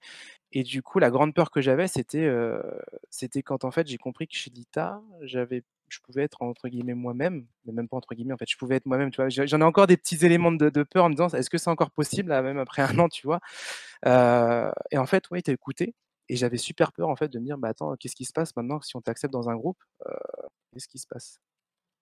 Et du coup, voilà, c'était une grosse Mmh. appréhension qui a mis quand même plusieurs mois, hein, à se mettre en place, parce que c'est à double sens, en fait, hein. C'est moi avec eux, eux avec moi, et inversement. C'est ça qui est important, et de savoir aujourd'hui, justement que c'est possible, ça me rassure beaucoup, mais ça a été très angoissant. Ça le reste encore un petit peu parce que je j'ai une incompréhension de me dire pourquoi c'est possible aujourd'hui chez Lita, et pourquoi c'est super compliqué à côté, dans des boîtes. Pourquoi, en fait? Tu des éléments de réponse par rapport à ça? Heu, oui et non. En fait, l'environnement professionnel, j'invite tout le monde à lire Le Petit Prince quand quelqu'un qui a des gens ont des enfants, leur faire lire Le Petit Prince et leur faire relire Le Petit Prince quand ils sont adultes. Heu, parce que ce côté enfant et c'est mon ami qui me disait, quelque chose de très, très intéressant sur une étude dont j'ai pas la source malheureusement, donc il y en a qui si, s'il y en a qui voient les éléments, je suis très source à la base, mais qui en fait reprenait le fait que le rire, la manifestation du rire est très présente en enfance. C'est les occasions de rigoler sont très, très nombreuses et il y a une énorme brisure vers l'âge de 23 ans, entre 20 et 23 ans et en fait, ça correspond à l'entrée au milieu professionnel. C'est comme s'il y avait un sérieux qui intervenait et que ce sérieux-là ne pouvait pas être compatible avec, l'enfant intérieur. Ça, c'est des éléments de psychologie qui existent, mais vraiment ce côté, je dirais, innocent. Alors pas naïf, mais innocent. Mais, aujourd'hui, je pense que c'est l'une des causes fondamentales déjà du mal-être de beaucoup de personnes Mmh. et surtout aussi, et là on vient et la boucle est toujours, en train de tourner. Quand on est dans une entreprise aujourd'hui, dans une conception, occidentale, va devoir faire un chiffre d'affaires, payer, des charges, pour payer ses salariés et il y a un concept qui est absolument formidable à travailler, qui est celui de la croissance. Parce qu'aujourd'hui, on va dire, le PIB, donc le produit intérieur brut, en gros les richesses que va créer un pays, bah, ça se mesure, un bon PIB, c'est un PIB qui va croître, donc c'est une croissance. La Mmh. croissance, OK, sauf que quand on dégage des richesses, pourquoi on devrait en dégager toujours plus? Donc il y a un peu cette fuite en avant qui est toujours présente et c'est super compliqué parce que justement, il y a ce biais financier qui arrive en se disant: «Bah, OK, il y a des enjeux économiques, des enjeux financiers, on doit répondre à des investisseurs, on doit faire ci ou ça dans cette logique-là». Du coup, on se met une pression qui est amenée par une conception financière et qui va, je trouve, anesthésier, le côté humain au profit de se dire: «Bah, en fait, faut que je fasse quelque chose, pour gagner de l'argent, enfin, pour que l'entreprise soit rentable, qu'elle me paye et cetera». Il y a toute une incertitude, toutes des craintes qui se mettent là-dessus et ça, c'est compliqué, mais c'est aussi lié à la question du capitalisme en soi. Alors j'ai pas envie d'aller sur le débat du capitalisme bien ou mal, c'est vraiment pour dire que c'est une construction, hein. Il y en a d'autres des constructions qui sont pas forcément mieux, hein, qui sont pas forcément pires, mais c'est juste un fait aujourd'hui et c'est comme tout, hein, j'invite toutes les personnes qui s'intéressent à un peu à ces questions-là à toucher un peu à la philosophie orientale, qui est basée sur une question d'équilibre, sur une question de, voilà, de le yin et le yang. C'est vraiment une question d'équilibre, d'harmonie. On peut débattre sur des extrêmes. Heu, pour des personnes qui ont un esprit scientifique, il y a une conception j'ai une conception de la loi normale centrée réduite qui fait une cloche avec une grosse moyenne et des extrêmes. Bon, l'harmonie, elle peut se retrouver dans un système aussi d'équilibre de milieu. Leur montre de la balance, c'est un équilibre, donc en fait, le capitalisme sur les éléments bien, pas bien, c'est pas la question de dire c'est comment on trouve cet équilibre-là et comment en fait cet équilibre-là ne va pas dénaturer le côté humain, le côté enfant que chacun, a et justement le côté enfant, c'est celui qui questionne, c'est celui qui va n'avoir aucune vérité, qui ne connaît pas le monde en fait, hein, il l'apprend de la part des personnes qui l'entourent et le monde professionnel, je trouve qu'il anesthésie énormément ça pour les différentes raisons évoquées précédemment. D'accord, donc une forme de déséquilibre.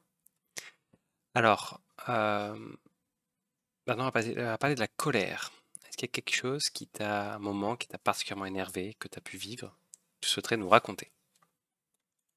Ah, ce qui est génialissime, si je puis dire, c'est que c'est encore une constante. C'est, Ouais. ce qui m'amène beaucoup de colère et je pense que mes collègues l'entendent, le voient aussi rien à mon visage quand ça arrive. C'est justement quand je me rends compte des enfin des bêtises, heu, des banquiers, en fait, qui sont censés enseigner ce qu'est l'argent, accompagner des personnes dans des projets qui leur tiennent à cœur. Alors je parle bien des banquiers qui sont le conseiller en agence. Alors ils sont pas tous comme ça, je suis d'accord, mais le problème, c'est qu'aujourd'hui, quand on veut faire quelque chose qui sort un peu du cadre, c'est super compliqué. Il y a des boulettes, il y a aussi un jeu à qui va se rejeter la responsabilité de la patate chaude. Ça aussi, c'est quelque chose qui est très compliqué sur ces questions de hiérarchie, ça, par rapport à ce que j'évoquais avant, mais du coup, il y a enfin, ça m'énerve vraiment à chaque fois de me dire: «Mais faites votre boulot, en fait». Aujourd'hui, vous avez quelqu'un qui arrive, pour X ou Y raison, il y a de l'argent sur le compte, il y a des projets qui concernent sa vie personnelle, qui concernent ses envies, un projet immobilier ou alors un projet de quoi que ce soit. Mais qu'est-ce que vous foutez à lui vendre des produits, qui va pas avoir envie de comprendre parce que vous ne lui donnez pas envie Mmh. et qui plus est, ne lui correspondent pas forcément après et ça, c'est des trucs qui m'énervent et puis du coup du coup c'est assez récurrent, mais du coup ça ponctue bien la journée aussi sur ces éléments, donc ça contrebalance, hein. Ce que je dis, c'est l'équilibre, hein. Les grosses colères quand il y a ça et puis après il suffit de se dire que dans l'entretien, bah, la personne a compris, et elle m'a dit très clair et du coup ça m'a calmé un petit peu. Ouais, je vois que ça a l'air de t'affecter. Alors, moi, je me souviens d'une expérience, enfin d'une histoire qu'on m'a racontée. Donc, à nouveau, c'est pas sourcé, hein, c'est ce qu'on m'avait raconté. Non, mais bon, après, voilà, apprendre avec des pincettes. Mais c'était une personne qui avait travaillé en banque, donc qui était devenue voilà, banquière, qui racontait qu'en fait, elle avait récupéré une cliente qui était étrangère, qui parlait pas bien français, et qui s'était rendu compte que un de ses collègues lui avait prescrit auparavant bah, tout un tas d'options dont elle n'avait manifestement pas besoin, et donc bah, qu'elle a enlevé, qu'elle a expliqué avec elle, qu'elle a enlevé, et était un peu choquée de voir ça. Bon, ce type de comportement, il y en a dans toutes les entreprises, voilà, enfin, c'est pas spécifique. Mais est-ce que tu as l'impression que il y a une certaine toxicité qui peut être, qui est particulièrement présente dans le monde de la banque? Ou est-ce que c'est comment dire, une image qu'on a qui est peut-être un peu trop forte? Voilà. Qu'est-ce que tu en penses de ça? L'image qui est trop forte, c'est elle a été amenée aussi par une médiatisation de choses qui ont été inadmissibles, hein. C'est croissant, il y a quand même une montée en puissance. La technologie a d'autant plus facilité et a d'autant plus souligné justement des dérives. Ouais. Heu, alors tu peux me redire juste le terme que tu as dit? Toxicité, oui, la toxicité. Oui. Heu, alors la toxicité, en fait, elle est présente parce qu'il y a une mauvaise interprétation de cet argent. Il y a une mauvaise interprétation de ce que représente cet argent-là, justement, et il devient toxique parce que c'est compliqué de se dire que enfin, faut voir on parle de résultat net d'une entreprise, c'est ce qu'elle gagne vraiment à la fin de l'année. Le résultat net des banques est quand même monstrueux et donc pour animer effectivement des débats, alors oui, quand on voit qu'il y en a, enfin, il y a Attaque qui est en train de faire une campagne de pub par rapport à qui paye la crise. Mmh. Est-ce que c'est, untel qui gagne 900 € par mois? Est-ce que c'est Bernard Arnault qui avait plus 62 milliards sur son patrimoine, professionnel? Ça c'est un débat qui est extrême, donc ça au niveau des émotions, ça anime beaucoup. Mmh. Mais sur le principe, c'est que ça rend toxique aussi au niveau de la médiatisation, au niveau de concept D'accord. de l'argent. Et puis on a aussi une problématique qui va être toxique, c'est que l'argent représenté dans les banques, ça va être un biais, je dirais, négatif du capitalisme et de l'argent pour l'argent. Ce Oui. qui manifeste l'argent, c'est cette réussite, je gagne beaucoup d'argent et cette réussite aujourd'hui va souvent être incarnée par le self-made man à l'américaine. Mais sauf que le self-made man, faut pas oublier qu'on prône une individualité, on prône quelque chose d'une seule personne, Mmh. alors que, encore une fois, à tout seul on va plus vite, à 2 on va plus loin. Le collectif est d'autant plus important aujourd'hui qu'il est beaucoup plus, et ça tout le collectif, le Colibri, hein, il y a une revue que je conseille extraordinaire qui s'appelle Kaizen, qui est formidable sur ces éléments-là. La réussite personnelle, alors non, c'est pas quelque chose de l'individu. Si on prône l'individu, quand on prend par exemple, alors je vais prendre une grande entreprise qui fait, on va dire des courses automobiles et qui a développé une offre de livraison, d'aliments. C'est très compliqué aussi d'avoir une lecture, de se dire que oui, on donne la chance à une personne de pouvoir se démarquer, mais le problème, c'est que ça va aussi motiver cette individualité, en fait. Et au final, on perd le côté collectif. Donc encore une fois, c'est une question d'équilibre, hein, Mmh. parce que tout est une question d'équilibre, mais du coup, il y a aussi ce côté où on prône l'individu et en plus, si on couple ça à la représentation de l'argent qui, si on en a le plus et qu'on a réussi, ça va créer beaucoup de choses toxiques. Alors qu'il y a des modèles alternatifs qui existent et qui sont formidables, et qui sont basés sur le collectif. Et sans forcément parler d'un collectif à 7,5 milliards d'habitants, c'est très compliqué et là, c'est plus des éléments sociologiques et organisationnels, dont on pourrait parler aussi pendant des heures. Mais du coup, cette toxicité, elle vient aussi de mauvaises interprétations. Aujourd'hui, parler d'argent, quand je parle d'argent avec des proches, quand je parle d'argent avec des personnes qui sont pas à l'aise, à la fin, il y a quand même alors j'ai pas la parole divine, hein, loin s'en faut, mais c'est juste que j'ai questionné ça et j'ai juste remis en perspective par rapport aux besoins de la personne et par rapport à ce que Mmh. ça représente. D'accord. La notion d'équilibre a l'air très forte en tout cas, hein, dans ce que tu nous dis. Quelque chose qui C'est la revient très modération, souvent. c'est Ouais, ouais, c'est ouais, une question d'humilité aussi, en fait. Je j'entends, trouve que ouais. c'est important aussi. C'est quelque chose qui a tendance à après, c'est un autre débat qui intervient sur cette médiatisation, sur une vision aussi. On a beaucoup de personnes qui vont parler, enfin, il y a des choses qui sont possibles, mais c'est une perte, c'est une, il y a comme un flou, en fait, global, mais c'est pas un mal. C'est juste comprendre qu'aujourd'hui, il y a quelque chose qui bug Mmh. Et du coup, sur ce point-là, c'est pour ça que quand on réajuste, il y a un équilibre qui se crée et ça, c'est des choses qui sont imperceptibles. La question de l'équilibre, c'est très symbolique, en fait, en soi. Mmh. La symbolique, c'est quelque chose qui est fondamental aujourd'hui dans la construction mentale des gens. La symbolique, c'est des choses qu'on va ressentir, qui vont nous mettre dans une position plus ou moins, aisante ou malaisante et on va jamais être capable de dire pourquoi. Typiquement, questionner quelqu'un sur, pourquoi tu aimes le cercle parfait? Pourquoi un cercle parfait va t'inspirer quelque chose? Pourquoi l'art? Enfin, toutes ces questions-là, en fait, vont arriver sur des choses, de ce qui vont attacher cette symbolique-là et cet équilibre-là, il est là-dedans. C'est pour ça que c'est difficile à atteindre. Mais une fois qu'on l'a, et c'est un grand chemin, c'est super complexe, hein. Moi, j'en suis loin aussi. OK. Ouais, ouais, ça me surprend toute tout ce recul que tu as. Donc c'est logique, c'est juste que moi, c'est vrai que c'est pas des sujets que j'ai pu particulièrement réfléchir et voilà, merci pour ce partage. Alors Avec donc, plaisir. la dernière émotion, c'est celle de la tristesse. Est-ce qu'il y a eu un moment de grosse déception, de grande tristesse que tu as pu vivre?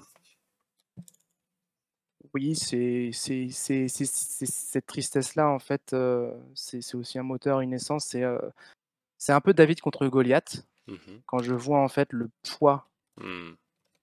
de cette finance négative, de cette finance, toxique. Ce que ça induit dans la tête des gens, c'est Mmh. toujours enfin, il suffit que je vois une grosse nouvelle en voyant, que, telle personne s'est enrichie, va le vanter sur telle ou telle autre chose, va parler de réussite, et qu'au final, à côté, on voit qu'il y a des choses, complètement insensées qui se passent dans le monde. C'est un peu, enfin, un peu naïf sur ce point-là, mais ça attriste énormément parce que c'est des contrastes, hein. Encore une fois, les contrastes, c'est des extrêmes. Les extrêmes, se travaillent pour l'équilibre, mais du coup, c'est des choses qui m'attristent quand ça arrive et quand je les ressens et quand je les perçois. Et donc oui, c'est vraiment me rendre compte de l'immense machine, aujourd'hui que par rapport au métier, hein, ce point-là, c'est ce qu'est la finance.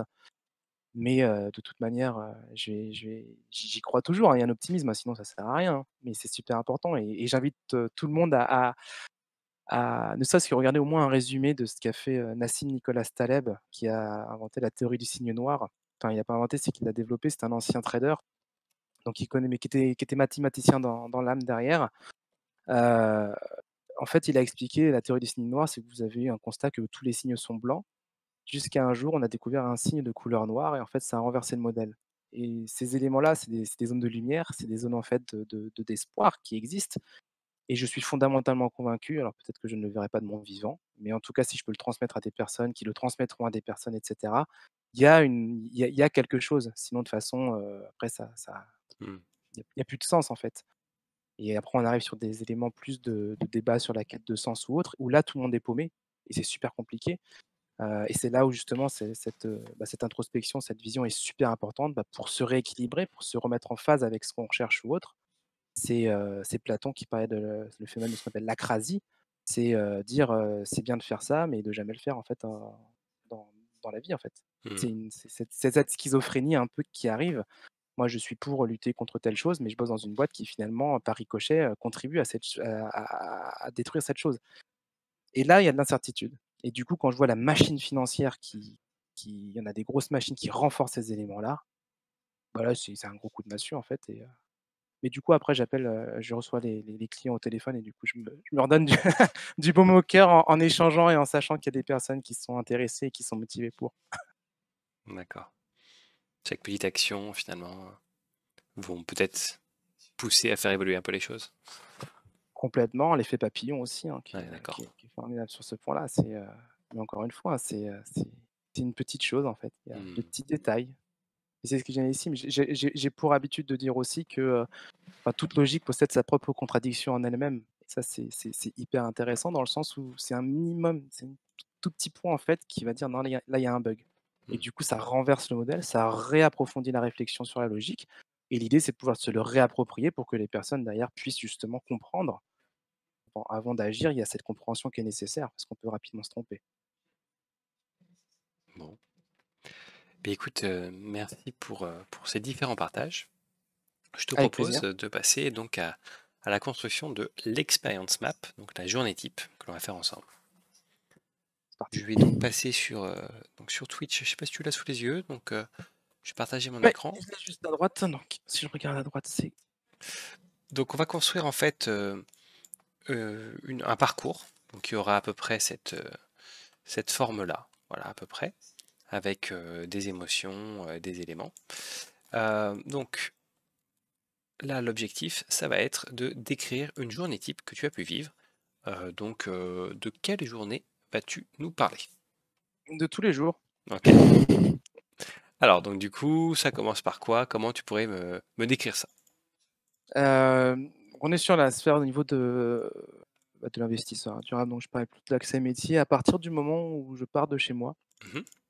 heu, j'ai eu entre 45 minutes et 1 heure de trajet dans le métro, ce qui pour moi était inconcevable fut un temps, mais aujourd'hui, c'est vrai que c'est quelque chose que je vois comme, étant un instinct de lecture et du coup, je prends le temps dans ce moment-là de lire, de me mettre dans ma bulle avec, beaucoup de musique, de l'instrumental qui me permet de mettre dans des éléments selon la lecture que j'ai. C'est ça qui est assez, que j'aime bien aussi. Prendre le temps et profiter de ce temps-là pour m'instruire, pour développer justement des points de vue, pour, contrebalancer des points de vue que j'aurais, découvrir de nouvelles choses, infirmer des vérités que j'avais qui étaient finalement mauvaises ou autres. Donc c'est vraiment cette volonté de prendre le temps et de capitaliser sur quelque chose qui est souvent vu comme étant, atroce, le métro parisien, en opportunité justement de se développer. Même si au fond de moi-même, ma conviction profonde, ce serait de pouvoir retrouver un métro, sans téléphone et que tout le monde puisse discuter, mais c'est un peu compliqué. Donc voilà, je capitalise sur, de la bonne musique, un très bon livre. Normalement, mon conseil est très bon, mais, et puis du coup une bonne session lecture. Bon, c'est vrai que je vais me permettre de réagir sur ça. Je vois tout à fait ce que tu veux dire, effectivement, sur ça, et c'est le côté finalement, comment dire, euh, le fait que je prenne plus le métro, que je bosse de chez moi, je me rends compte que je lis moins. Et c'est vrai que c'est un moment pour permettre, quand on se fait transporter, transport en commun, hein. En tout cas, ça peut permettre de faire ça. Faut le voir aussi, enfin, c'est comme ça que j'ai envie de le voir surtout. Ouais, ouais, Parce que sinon c'est facile de déprimer dans le métro. oui, oui, oui. Ok. Donc construction de point de vue, lecture. Alors ensuite, quelle étape derrière tu pourrais nous indiquer? Alors il y a l'étape juste après, c'est, entre le moment pendant lequel je quitte le métro et j'arrive au bureau. Mhm. Et il y a un peu la construction de la journée qui se fait. Il faut savoir que ma journée, elle est construite le matin sur une gestion, en fait, plus administrative et l'après-midi vraiment sur de la relation client. D'accord. Et du coup, c'est un peu cette préparation qui arrive avant systématiquement à 9 heures, il y a un point avec toute l'équipe, du pôle, investisseur, heu, que je trouve formidable parce que c'est quelque chose où tout le monde est au rendez-vous. C'est quelque chose où tout le monde a son mot à dire et c'est quelque chose où ça peut partir en débat assez souvent et c'est ce que j'aime beaucoup. Et du coup, je me prépare vraiment parce que je sais qu'en même temps, de ces éléments-là, il y a les mails qui vont s'ouvrir et je vais avoir des mails qui vont pas forcément, donc il y a un peu cette préparation, je dirais, émotionnelle à avoir des bonnes nouvelles, des mauvaises nouvelles, des contradictions, et justement, je me prépare à avoir cet ascenseur émotionnel de la journée. Donc c'est vraiment un temps fort et du coup, c'est vraiment le moment à la fin du métro et au moment où je m'installe, à 9h00 pour, heu, pour commencer la journée. Ok. Donc suite à ça, donc l'arrivée au bureau, c'était donc tu m'avais donné des photos. euh, c'est ça le bureau? Le bureau, normalement, c'est l'ordinateur, il y a un petit Ah, décalage. l'ordinateur. Ouais, Il y a la photo, hein, je t'avais envoyé sur, la ligne de métro qui était celle, qui exposait parce que j'avais, je crois que c'est une quinzaine de stations ouais, et là, voilà, c'est l'environnement du travail, en fait, tout simplement. ça marche. Alors Ok. ça, c'en est une autre. Ok. C'est vraiment l'ordinateur. Ah oui, non, OK, il y a un petit décalage, OK, tu l'as vu. Il y a un Ça, tout c'est petit l'ordinateur. décalage, tout Ouais, à fait. ouais.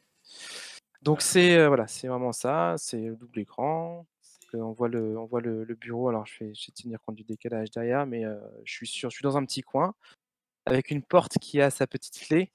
C'est très amusant, j'aime beaucoup ma place. D'ailleurs, j'ai un de mes chers et tendres collègues qui aime bien la prendre quand je suis pas là. Et puis à droite, en fait, il y a, en fonction du roulement par rapport aux mesures sanitaires, on va avoir hmm. les collègues. Bon, Entendu. je vois que c'est ça avec une très belle collecte, qui s'appelle «Bonjour Maurice». C'est celle-ci? Ouais, c'est celle-là. Et puis voilà, mes collègues du pôle qui sont à droite et puis à gauche, vous avez, les autres pôles qui sont présents. Ok.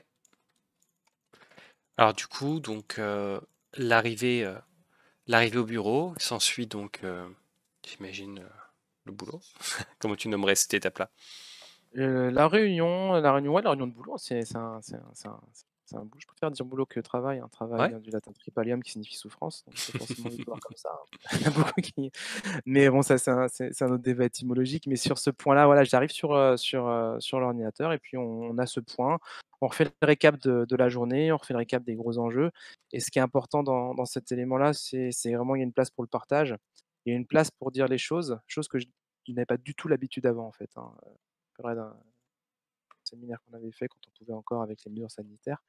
Bah, c'était au tout début, enfin voilà, c'est la question de cette humilité, de cette écoute était très présente et que je ne ressentais absolument pas dans les précédentes expériences, quand bien même il y avait une bienveillance affichée. Donc ça me permet quand même de voir des choses très positives, de me mettre dans une très bonne dynamique de travail et puis, ensuite de commencer vraiment une matinée qui va être, ponctuée entre, alors j'ai pas pris la photo de la machine à café, j'ai manqué, mais c'est un moment aussi important et il y a une petite habitude qui est extrêmement, je dirais un péché mignon où il y a une petite, boulangerie, qui fait, tous les matins, on va prendre un petit pain au chocolat, notamment très souvent l'une des collègues mais sinon pour tout le monde. Donc c'est aussi une habitude qui est présente pour partager et puis après voilà, ça se prolonge sur la pause café, ensuite on revient et puis là on commence à enchaîner la journée et c'est centré sur l'administratif. Il y a quelque chose que j'avais un peu pas que j'avais omis de dire, c'est que dans le métier, j'ai une casquette aussi plus de chargé de projet pour les levées de fonds où je m'occupe de faire de la communication et du chargé de projet pour les entreprises. Et du coup, c'est vraiment dédié à ce moment-là. Donc, je suis en contact avec les entrepreneurs, je rédige des notes, pour, les investisseurs, qui ont déjà été pré-rédigées par les analystes qui ont le pôle analyse, c'est ceux qui vont vraiment faire la sélection. Donc il y a vraiment un travail administratif qui est présent, il y a des échanges, donc j'en profite aussi pour faire des petits points. Des formations aussi, parfois. Une journée type, il y a quand même j'essaie de mettre des petites formations en alors comme j'aime beaucoup les jeux de mots, en Antoine to one, hein, j'aime pas beaucoup les anglicismes, mais celui-là je l'aime bien, le Antoine to one, voilà. Je vais le garder, lui. Si Qui tu me te permets, si conviendra tu me très bien permets. aussi. Tu as le privilège de pouvoir l'utiliser aussi. Ouais, Mais du coup, voilà, la transmission, très, très importante et puis c'est vrai, je pense à mes collègues, qui, ont une patience inouïe sur ces jeux de mots et ces blagues extraordinaires que je peux faire, c'est important, au quotidien. Ah c'est oui, bah, il y a une important. étude de la Harvard Business Review qui explique que l'humour est très important. Je te retrouverai le lien si tu le veux. Avec Très plaisir. important dans l'environnement professionnel. Donc c'est pour ça que je milite pour la blague du matin, du midi et de l'après-midi. Ça marche. Donc, le matin, tu décrirais, donc c'est toute une activité administrative finalement. Plus Heu, administrative et côté entreprise, avec, vraiment des points. Il y a des réunions de passation avec les analystes. On va faire le point avec, un triptyque analyste, chargé de campagne, donc moi et l'entreprise qui, fait sa levée de fonds, qui va commencer sa communication et ça prend, voilà, la forme justement de ce côté, soit on rédiger un dossier, on va se mettre en relation aussi. On a quelqu'un qui est, extrêmement, heu, enfin qui est formidable sur tout ce qui est aspect communication, qui nous met les relais pour des communiqués de presse. Enfin, il y a une complémentarité qui est super agréable au niveau de l'équipe. Donc il y a aussi ces échanges-là, beaucoup de discussions quand c'est possible, on n'est pas au téléphone et du coup, voilà. C'est plutôt calme d'un point de vue téléphone, puisque j'ai pas de clients, en fait. Des entrepreneurs et parfois on s'isole dans des petites box pour pas déranger les autres. OK. L'étape qui vient après, comment tu la décrirais? Comment tu l'appellerais? Alors je la décris, je l'appellerais, «Qu'est-ce qu'on mange?» comme toutes les personnes, je pense, qui arrivent à la fin de la matinée ou, après un dur footing entre 7 heures et 7:30, heu, ça j'ai essayé une fois, mais c'est un peu compliqué. Ouais. Mais, du coup, ont le ventre qui, voilà, qui crie famine et du coup, c'est la question de qu'est-ce qu'on va faire et qu'est-ce qu'on va manger, Mmh. tout simplement et c'est surtout, en fait, un moment qui est assez agréable puisqu'on est vraiment à côté des buts de Chaumont. Donc c'est la photo, des buts de Chaumont que je t'ai envoyée, qui va vraiment, représenter un instant très, très important, surtout quand il fait beau puisque, après l'effort, il y a le réconfort. Après avoir, bien, dégusté, on va aller marcher et se réconforter en discutant philosophie, en discutant finance, en discutant plein de choses avec les personnes qui veulent, en profitant justement du parc qui nous permet d'aller, discuter comme le faisait Aristote avec ses disciples. Et du coup, voilà, ce rôle-là s'inverse avec tout le monde et on apprend beaucoup. Il y a beaucoup de personnes qui ont qui ont beaucoup de choses à dire et beaucoup de connaissances et ça permet vraiment d'avoir un échange et c'est vrai que le cadre est assez agréable. À Paris, c'est toujours sympathique de pouvoir déjeuner avec cette vue-là, heu, on en profite. Donc OK. c'est du débat, c'est de l'échange, c'est, dans les montées, c'est un peu compliqué avec les masques, parce qu'on s'essouffle plus rapidement, mais le challenge se fait et puis voilà, donc c'est toujours un plaisir ce moment-là de faire la petite balade digestive après. OK, top. Donc ouais, encore le débat que tu expliquais, l'impression que tu le cultives, en Ah, fait, ça? je le pousse beaucoup, je vais le chercher et je l'aime Ouais. beaucoup en fait Mmh. et parfois je sais me taire en revanche, hein, Ouais. je préfère le préciser. Mmh. Mais c'est vrai que, Là, c'est ton voilà. moment. OK. Il y a pas de Moi, problème. je dirais moi, ça va être les quand je dis chez c'est que je suis beaucoup Je enfin, vois, je vois, je vois. d'excellentes blagues, hein, vois-tu? Mais du coup, T'inquiète voilà, pas. le midi, on discute et tout, parce qu'après il y a une grande phase d'écoute avec les clients justement Bien sûr. qui sont Bah, donc ça tombe bien. Comment tu l'appelles, toi, cette étape-là, donc après le repas, du coup? alors après le repas, il y a quand même la petite, pause café de fin de repas et Mmh. c'est la photo du coup des immeubles qui est l'endroit en fait où généralement, excepté lorsque certains pigeons ont quelques, soucis digestifs et ont tendance à pouvoir faire tomber une certaine substance sur nous, d'en haut. Du coup, on prend le café ici, au soleil, à discuter, à refaire pas mal de débats, à échanger. Heu, c'est, j'accompagne, des personnes en bas justement, enfin qui vont fumer notamment puisque, fumer à l'extérieur tout du moins. Donc on discute, on descend et puis c'est la vue qu'on a, c'est juste à droite, il y a la mairie en fait, là-dessus et du coup c'est ouais, c'est clairement la vue que je vais avoir. Alors je suis en train de me dire pourquoi je privilégie en fait cet angle-là par rapport à l'autre. Je sais pas, c'est une bonne question, je vais essayer d'éluder et d'étudier, par la suite. Ça marche. Mais c'est un instant important en fait qui va, voilà, mettre une pause sur, enfin qui va consolider la pause midi en fait. On va quand même beaucoup apprécier et j'essaie de faire en sorte de ne pas parler de boulot, même si c'est quand même souvent difficile parce que, le David contre Goliath est quand même quelque chose d'important et du coup, il y a quand même beaucoup de choses qui sont compliquées et qui ont lieu aussi, hein. C'est un échange. J'avais quelque chose que j'adorais faire quand j'étais dans d'autres boîtes et même là, c'est la cartographie, en fait, des communications, les nœuds, en fait, de communication dans une entreprise avec le mapping, en fait, une carte du bureau, de la rue et de colorier, en fait, les zones où il y a beaucoup d'informations qui circulent, Mmh. d'informations formelles, d'informations informelles et on en apprend beaucoup justement, bah, sur cette cartographie et après ce qui est intéressant, c'est comment on va chercher à jouer là-dessus en sachant que là, c'est un nœud qui va potentiellement discuter et cetera. Là, on sait que c'est quelque chose de plutôt confidentiel, là, on sait qu'on est tout seul, on sait et donc ça, c'est pas mal intéressant.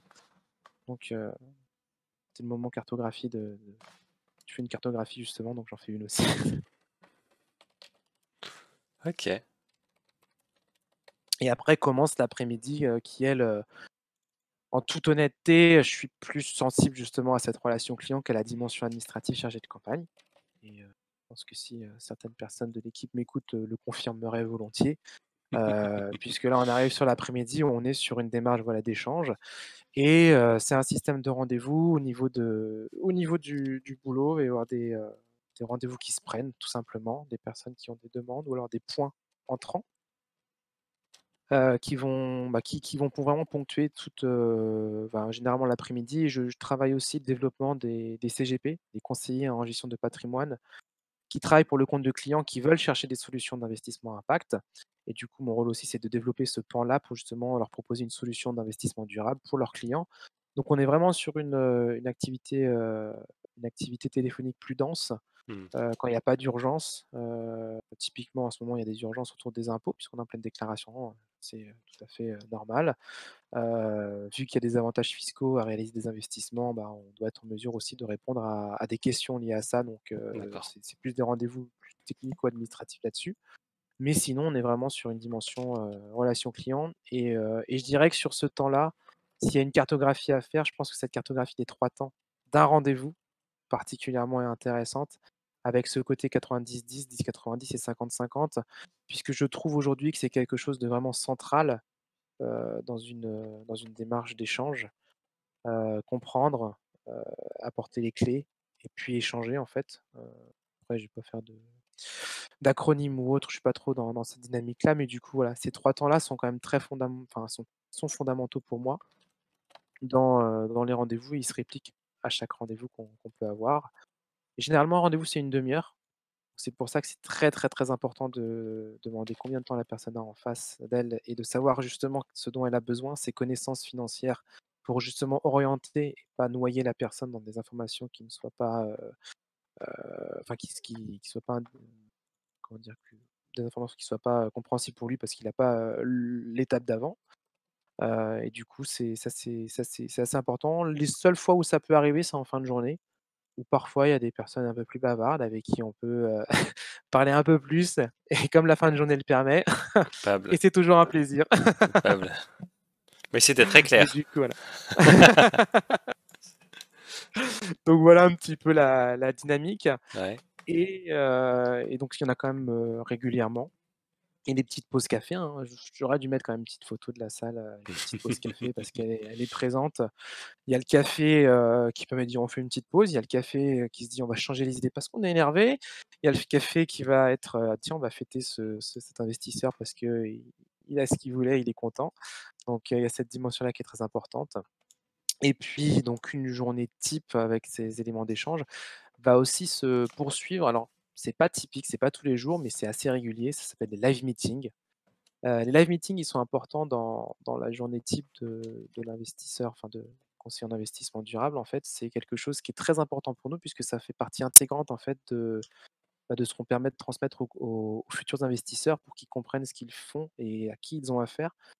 Quand on investit dans une entreprise, on investit aussi parfois pour, la personne qui va être à la tête de l'entreprise. Est-ce qu'elle est inspirante? Est-ce qu'elle est en phase avec elle-même? Et est-ce que du coup je peux lui faire Mmh. confiance? On est encore sur de la relation humaine et en fait, dans le cadre de l'investissement chez Dita, on a tout un système de dossiers, de présentation, mais on organise très régulièrement des live meetings qui sont donc des événements en ligne, en sorte de webinar où pendant une dizaine de minutes, vous allez avoir les entrepreneurs qui vont présenter la levée de fonds, pas l'entreprise, mais la levée de fonds et le pourquoi donc et après il y a un véritable, échange qui se fait avec les investisseurs qui ont vraiment un système de questions ouvertes et ça, c'est très important parce que, ça signifie quand on fait des live meetings, c'est un outil qui s'appelle, Livestorm. Alors je sais que j'aime pas citer des outils, mais en tout cas, c'est un outil sur lequel on peut notamment ne pas permettre aux gens aussi de poser des questions et j'en ai fait qui étaient dans d'autres entreprises où en fait, on ne pose pas les questions affichées à tout le monde et le parti pris de l'ITA, c'est de se dire: «Bah, les questions, elles sont ouvertes pour tout le monde» et c'est quelque chose qui est très important puisque c'est aussi de se dire que le collectif, hein, aujourd'hui, si quelqu'un pose une question qui est gênante, déjà, c'est parce que le postulat de base, c'est que nous, on va avoir éludé tout ce qui pouvait être gênant, mais comme on n'est pas, parfait, on peut commettre, on peut omettre des choses, on peut commettre des erreurs, hein, on va dire, on n'est pas, surhumain et du coup, ça permet justement d'aller plus loin dans le débat et d'aller chercher justement une vraie réponse pour que l'investisseur puisse vraiment savoir, voilà, qu'est-ce qui se passe sur cet aspect plus ou moins complexe. Donc c'est vraiment une volonté, et le live meeting, ça dure, généralement entre une demi heure et 1 heure et ça se fait à 18:00 et c'est ce qui peut ponctuer généralement des fins de journée d'un point de vue bureau,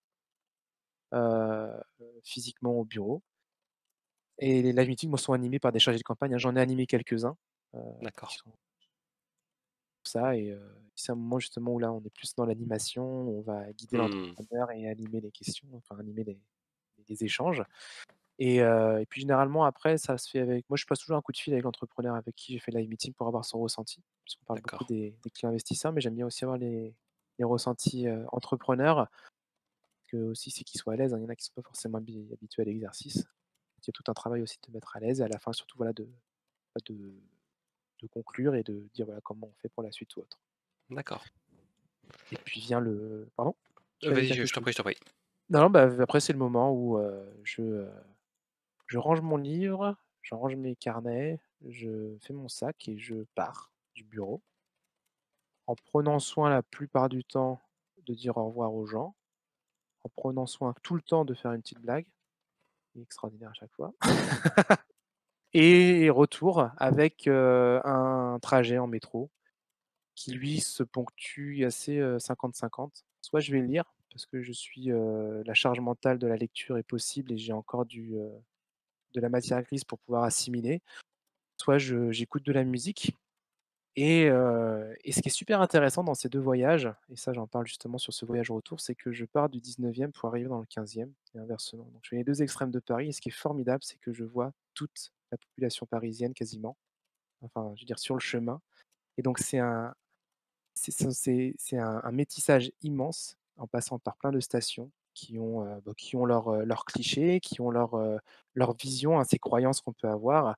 Et justement, je trouve ça extraordinaire parce que ça me permet de passer autant, dans des quartiers où c'est beaucoup plus mixte, autant dans des quartiers où ça ne l'est pas du tout. Et du coup, ces nuances-là sont super intéressantes et à chaque fois, je me fais un plaisir de regarder les gens, surtout le soir parce que j'ai pas la tête dans le bouquin. Malheureusement, les gens regardent, souvent leur, téléphone. Ça, c'est un autre problème.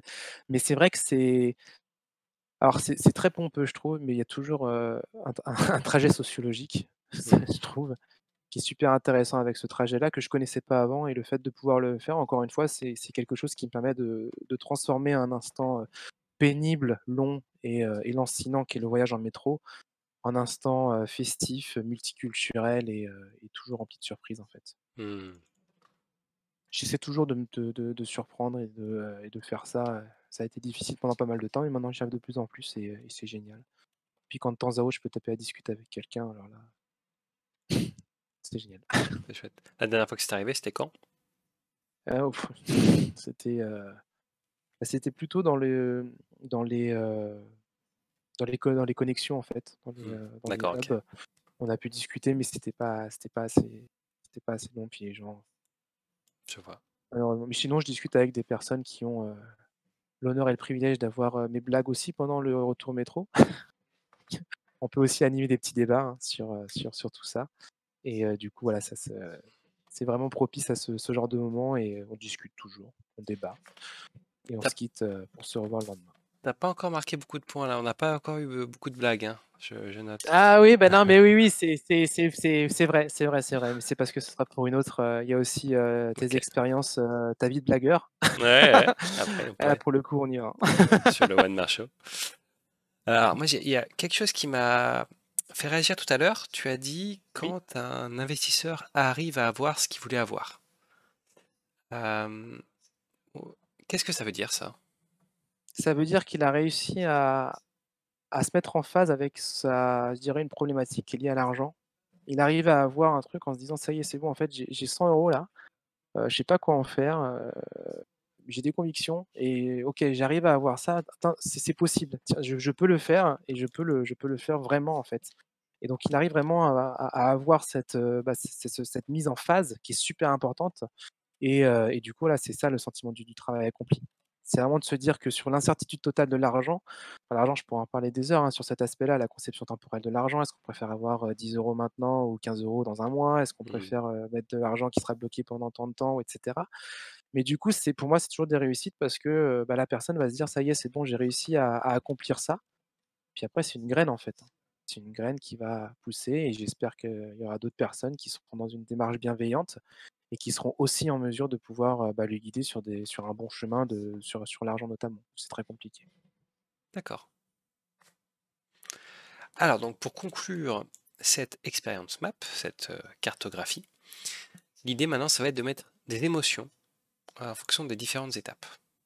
Donc j'en ai toute une liste qui est stockée sur la gauche et la première étape donc c'est la le métro, donc pour, aller au boulot. Je te les montre, peut-être que tu en as, qui en viennent.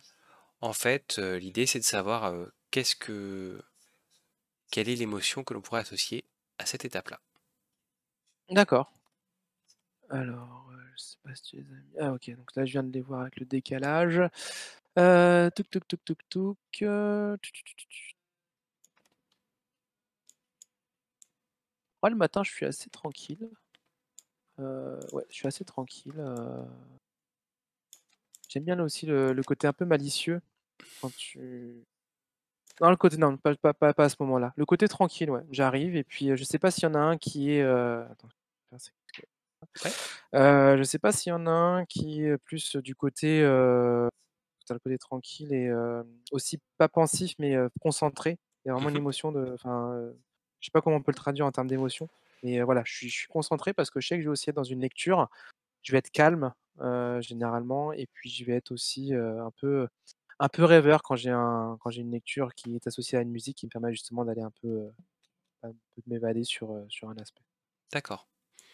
Donc calme te convient bien pour Pensif, ce toi? ça passe. Calme, Pensif? ouais, tranquille, pensif aussi un petit peu, mais dans le côté ouais, mais calme, c'est pas mal, ouais. D'accord. Alors pour ensuite l'arrivée au bureau, L'arrivée au bureau, il y a un peu de malice quand même. d'accord. C'est le moment où on va préparer un petit peu, on va se dire: «Voilà, comment on va faire ci, comment on va faire ça». C'est pour ça que je trouve que c'est vraiment le moment, qui est sympathique. OK. C'est notamment Heu, là aussi où, typiquement, je prépare les petites blagues, de la réunion du matin. OK. Hem, donc ensuite on a la réunion de boulot? La réunion de boulot, on va pouvoir en mettre plusieurs parce que c'est vraiment un yo-yo émotionnel. C'est-à-dire que tu vas avoir, de l'agacement, de l'irritation, tu vas avoir, alors quand j'ai réussi une blague qui a fait rire tout le monde, il y a un sentiment d'accomplissement, j'ai vu le petit smiley, on peut Ouais, le mettre celui-là quand même. d'accord.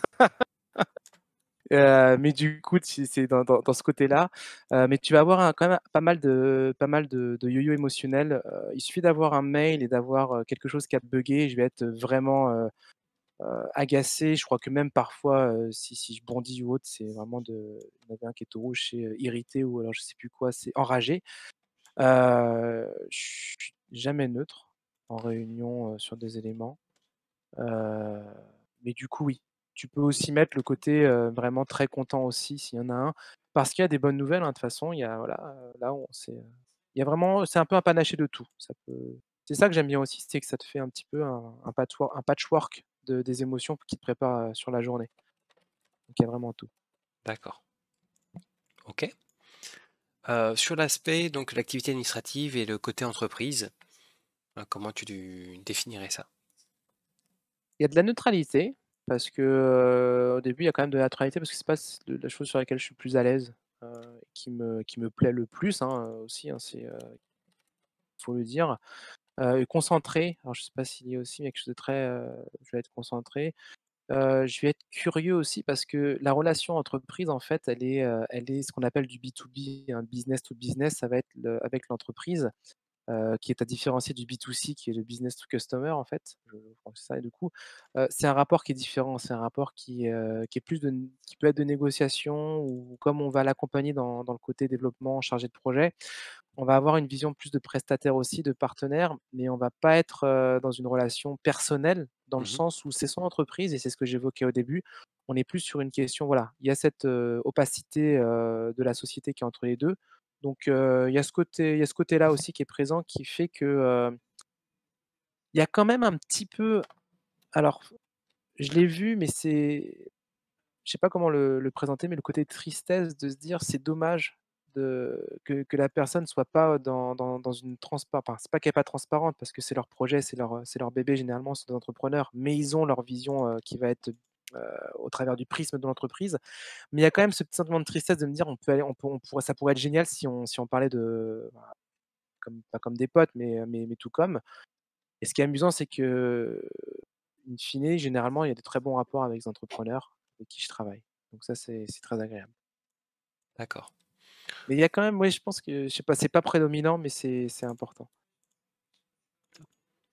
OK. Heu, OK, donc si tu devais en choisir un parmi ceux-là, ce serait lequel? Parmi les 3, Ouais, neutre et concentré, mais si je devais en choisir un, je vais mettre de la neutralité quand même. d'accord. OK. On est neutre, c'est qu'on est au centre, c'est qu'on est sur l'équilibre. Ouais, Ça se tout tente, à hein. c'est beau ce que tu dis là.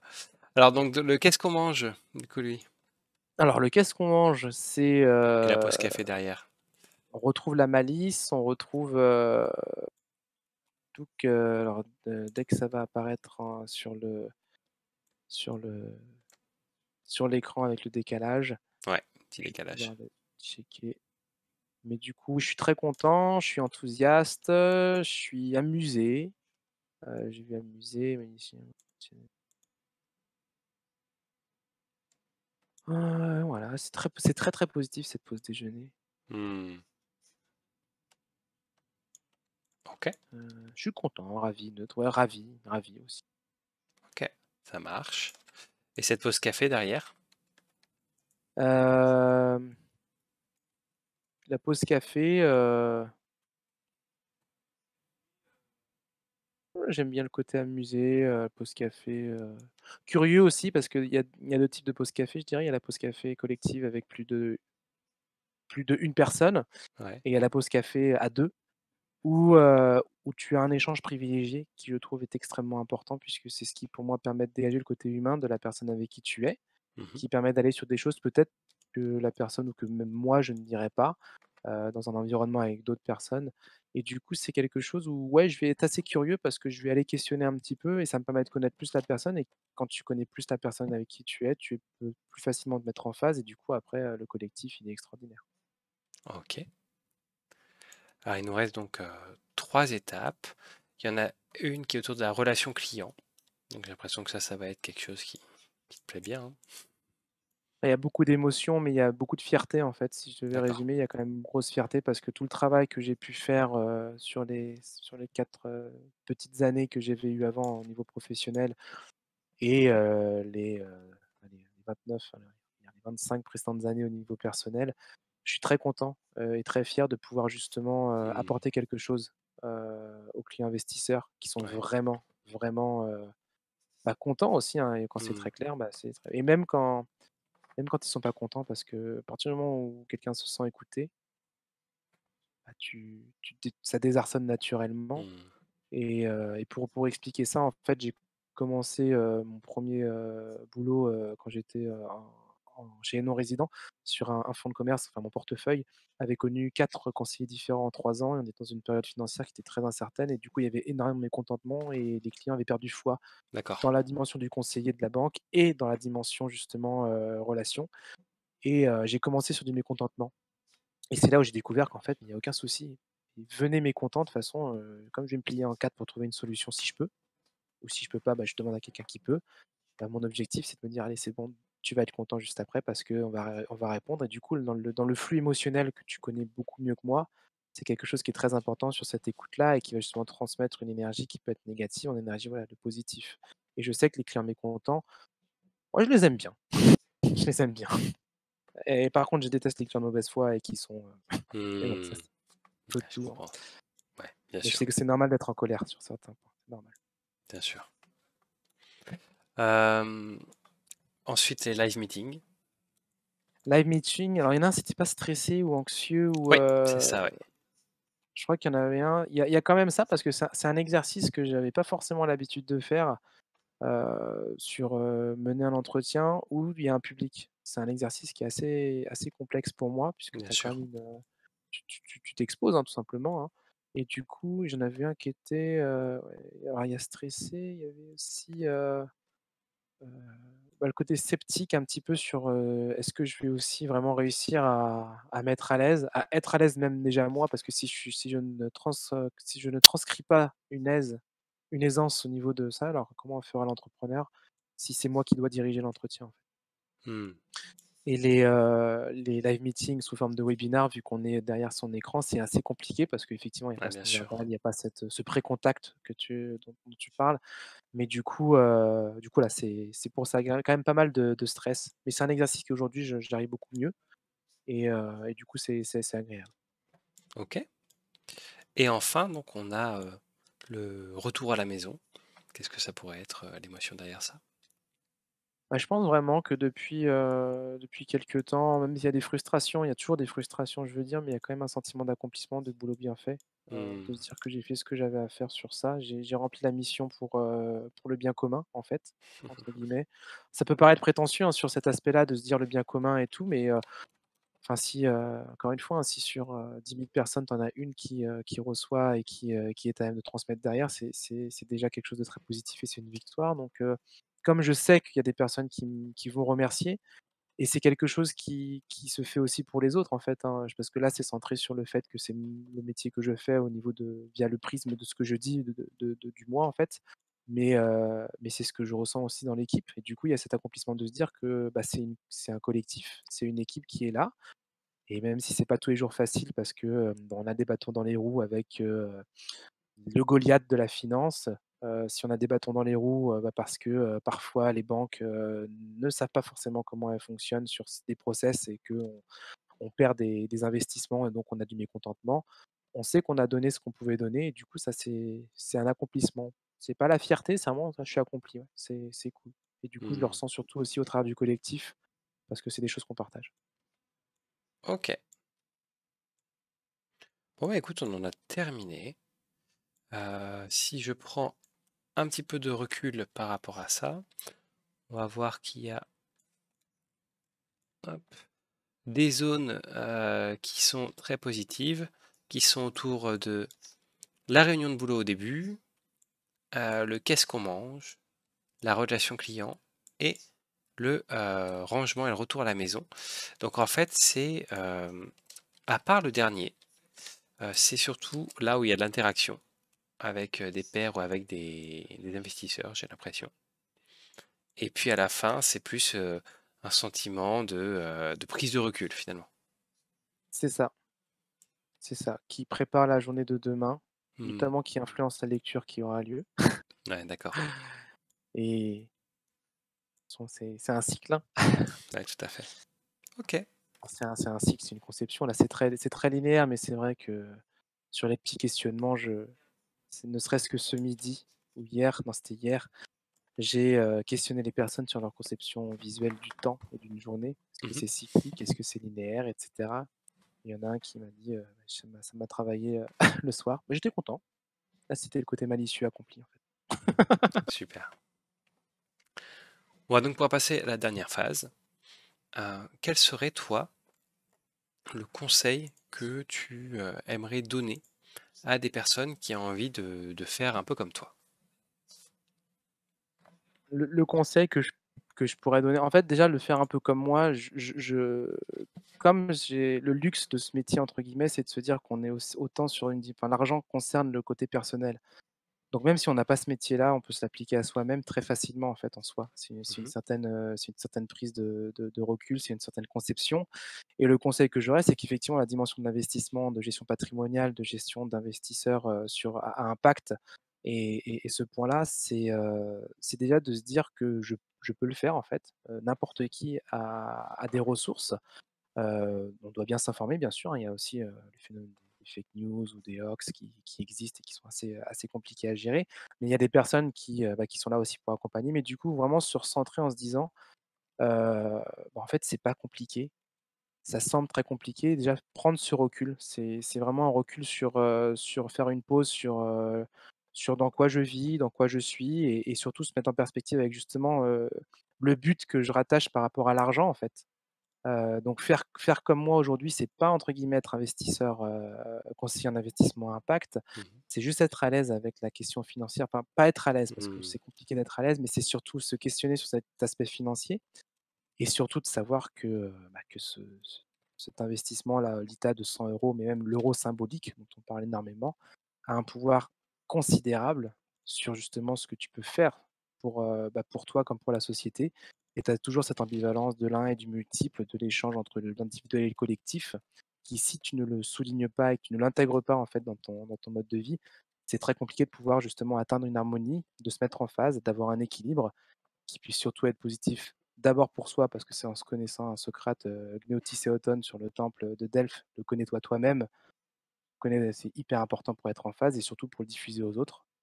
Parce qu'encore une fois, tout seul, on va plus vite, mais à Mmh. 2 on va plus loin. Top. Bien, merci beaucoup. Est-ce que tu accepterais de partager tes infos de contact pour qu'on puisse éventuellement te poser des questions si on souhaite, aller plus loin ou faire ce genre de Avec choses? grand plaisir, avec grand, grand plaisir. Donc, du coup, tu qu'est-ce que tu préfères partager? Plutôt, un réseau social, un email, qu'est-ce que ce serait? Déjà, ne surtout pas hésiter pour ceux qui connaissent la sphère LinkedIn à aller checker. D'accord. Ça peut être sympa pour ceux qui sont dans l'environnement LinkedIn, mais après sinon, Paradigmatix, @paradigmatix.com. Paradigmatix, c'est Paradigmit. Oh, je l'ai plus, j'arrive plus à l'épeler. Paradigme, Paradigmatix, c'est mon mail du coup, c'est aussi le site que j'ai sur le questionnement. J'arrive même pas à les player, P-A-R-A, Hop, je te mets dans et le chat. I-G-M-A-T-I-K-S. Je te laisse me Merci. dire si c'est bien ça. Voilà, bravo, félicitations. Bon, parfait. Donc voilà, Et donc. voilà, ne pas hésiter à poser une question sur ça et sur n'importe quel sujet, Hmm, n'importe quel sujet. Même ceux top. qui peuvent être, complexes ou autres, j'ai des bouquins à les lire, et je pourrais m'enseigner et discuter.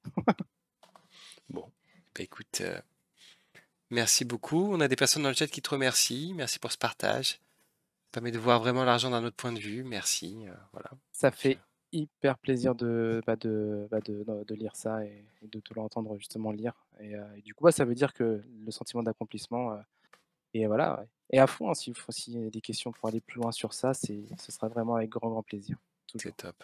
et bienveillance. Alors, pour conclure, voilà, bah, on a beaucoup de merci, tu vois. Pour conclure, j'aimerais savoir un peu toi ton ressenti à l'issue de cette interview. Tu me disais que c'était la première fois que tu faisais ce type d'exercice. Comment ça se passe pour toi là? Bah, bien, je suis content. J'ai pu parler d'une chose qui me tenait à cœur et surtout pour le diffuser à du collectif, en fait, Mhm. et effectivement voir ces messages-là, c'est super génial.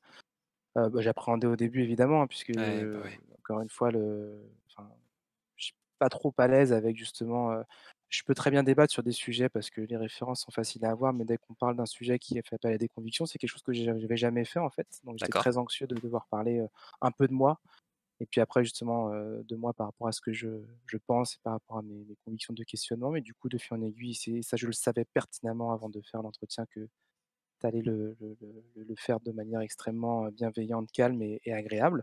Bon, c'est cool. Et là, je me sens bien et je dirais que l'indicateur du fait que je me sente bien, c'est que je peux partir sur des débats encore pendant des heures, à qui veut. Ouais, ouais, ouais, ouais, là on pourrait parler encore pendant, à mon avis, longtemps. Qu'est-ce que tu as pensé de l'exercice avec la carte et les autres parties de l'interview? Au niveau, bah, je trouve que le travail des émotions que tu as est fondamental puisqu'effectivement, c'est ce qui fait partie de se mettre, en fait, phase avec soi-même. La cartographie, ça fait appel à la question aussi d'une certaine de visualiser les choses, hein, les différentes intelligences, hein. J'invite les gens à regarder Howard Gardner, la théorie des intelligences multiples. Il y a différentes compétences, différentes aptitudes, différentes visibilités derrière qui sont importantes. Donc ça permet d'avoir un langage différent et ça permet surtout, voilà, de recentrer quelque chose Hmm, sur des émotions qui sont très, très, très, très, très masquées, hein. Je parlais de la schizophrénie du monde professionnel et personnel. ouais. C'est entièrement, là-dedans. On ne laisse plus de place à l'émotion Hmm, et encore, s'il y a une petite référence que j'aime bien, c'est Armella qui a fait un bouquin sur les émotions que je trouve bien, qui oui. visualise, que Ouais. j'aime beaucoup. Mais surtout, voilà, le travail des émotions que tu fais aussi, est super mais pas facile, hein. C'est pas facile pour quelqu'un qui n'a pas l'habitude justement de voilà, qui côté-là que j'avais, mais je me suis prêté au jeu et je te remercie.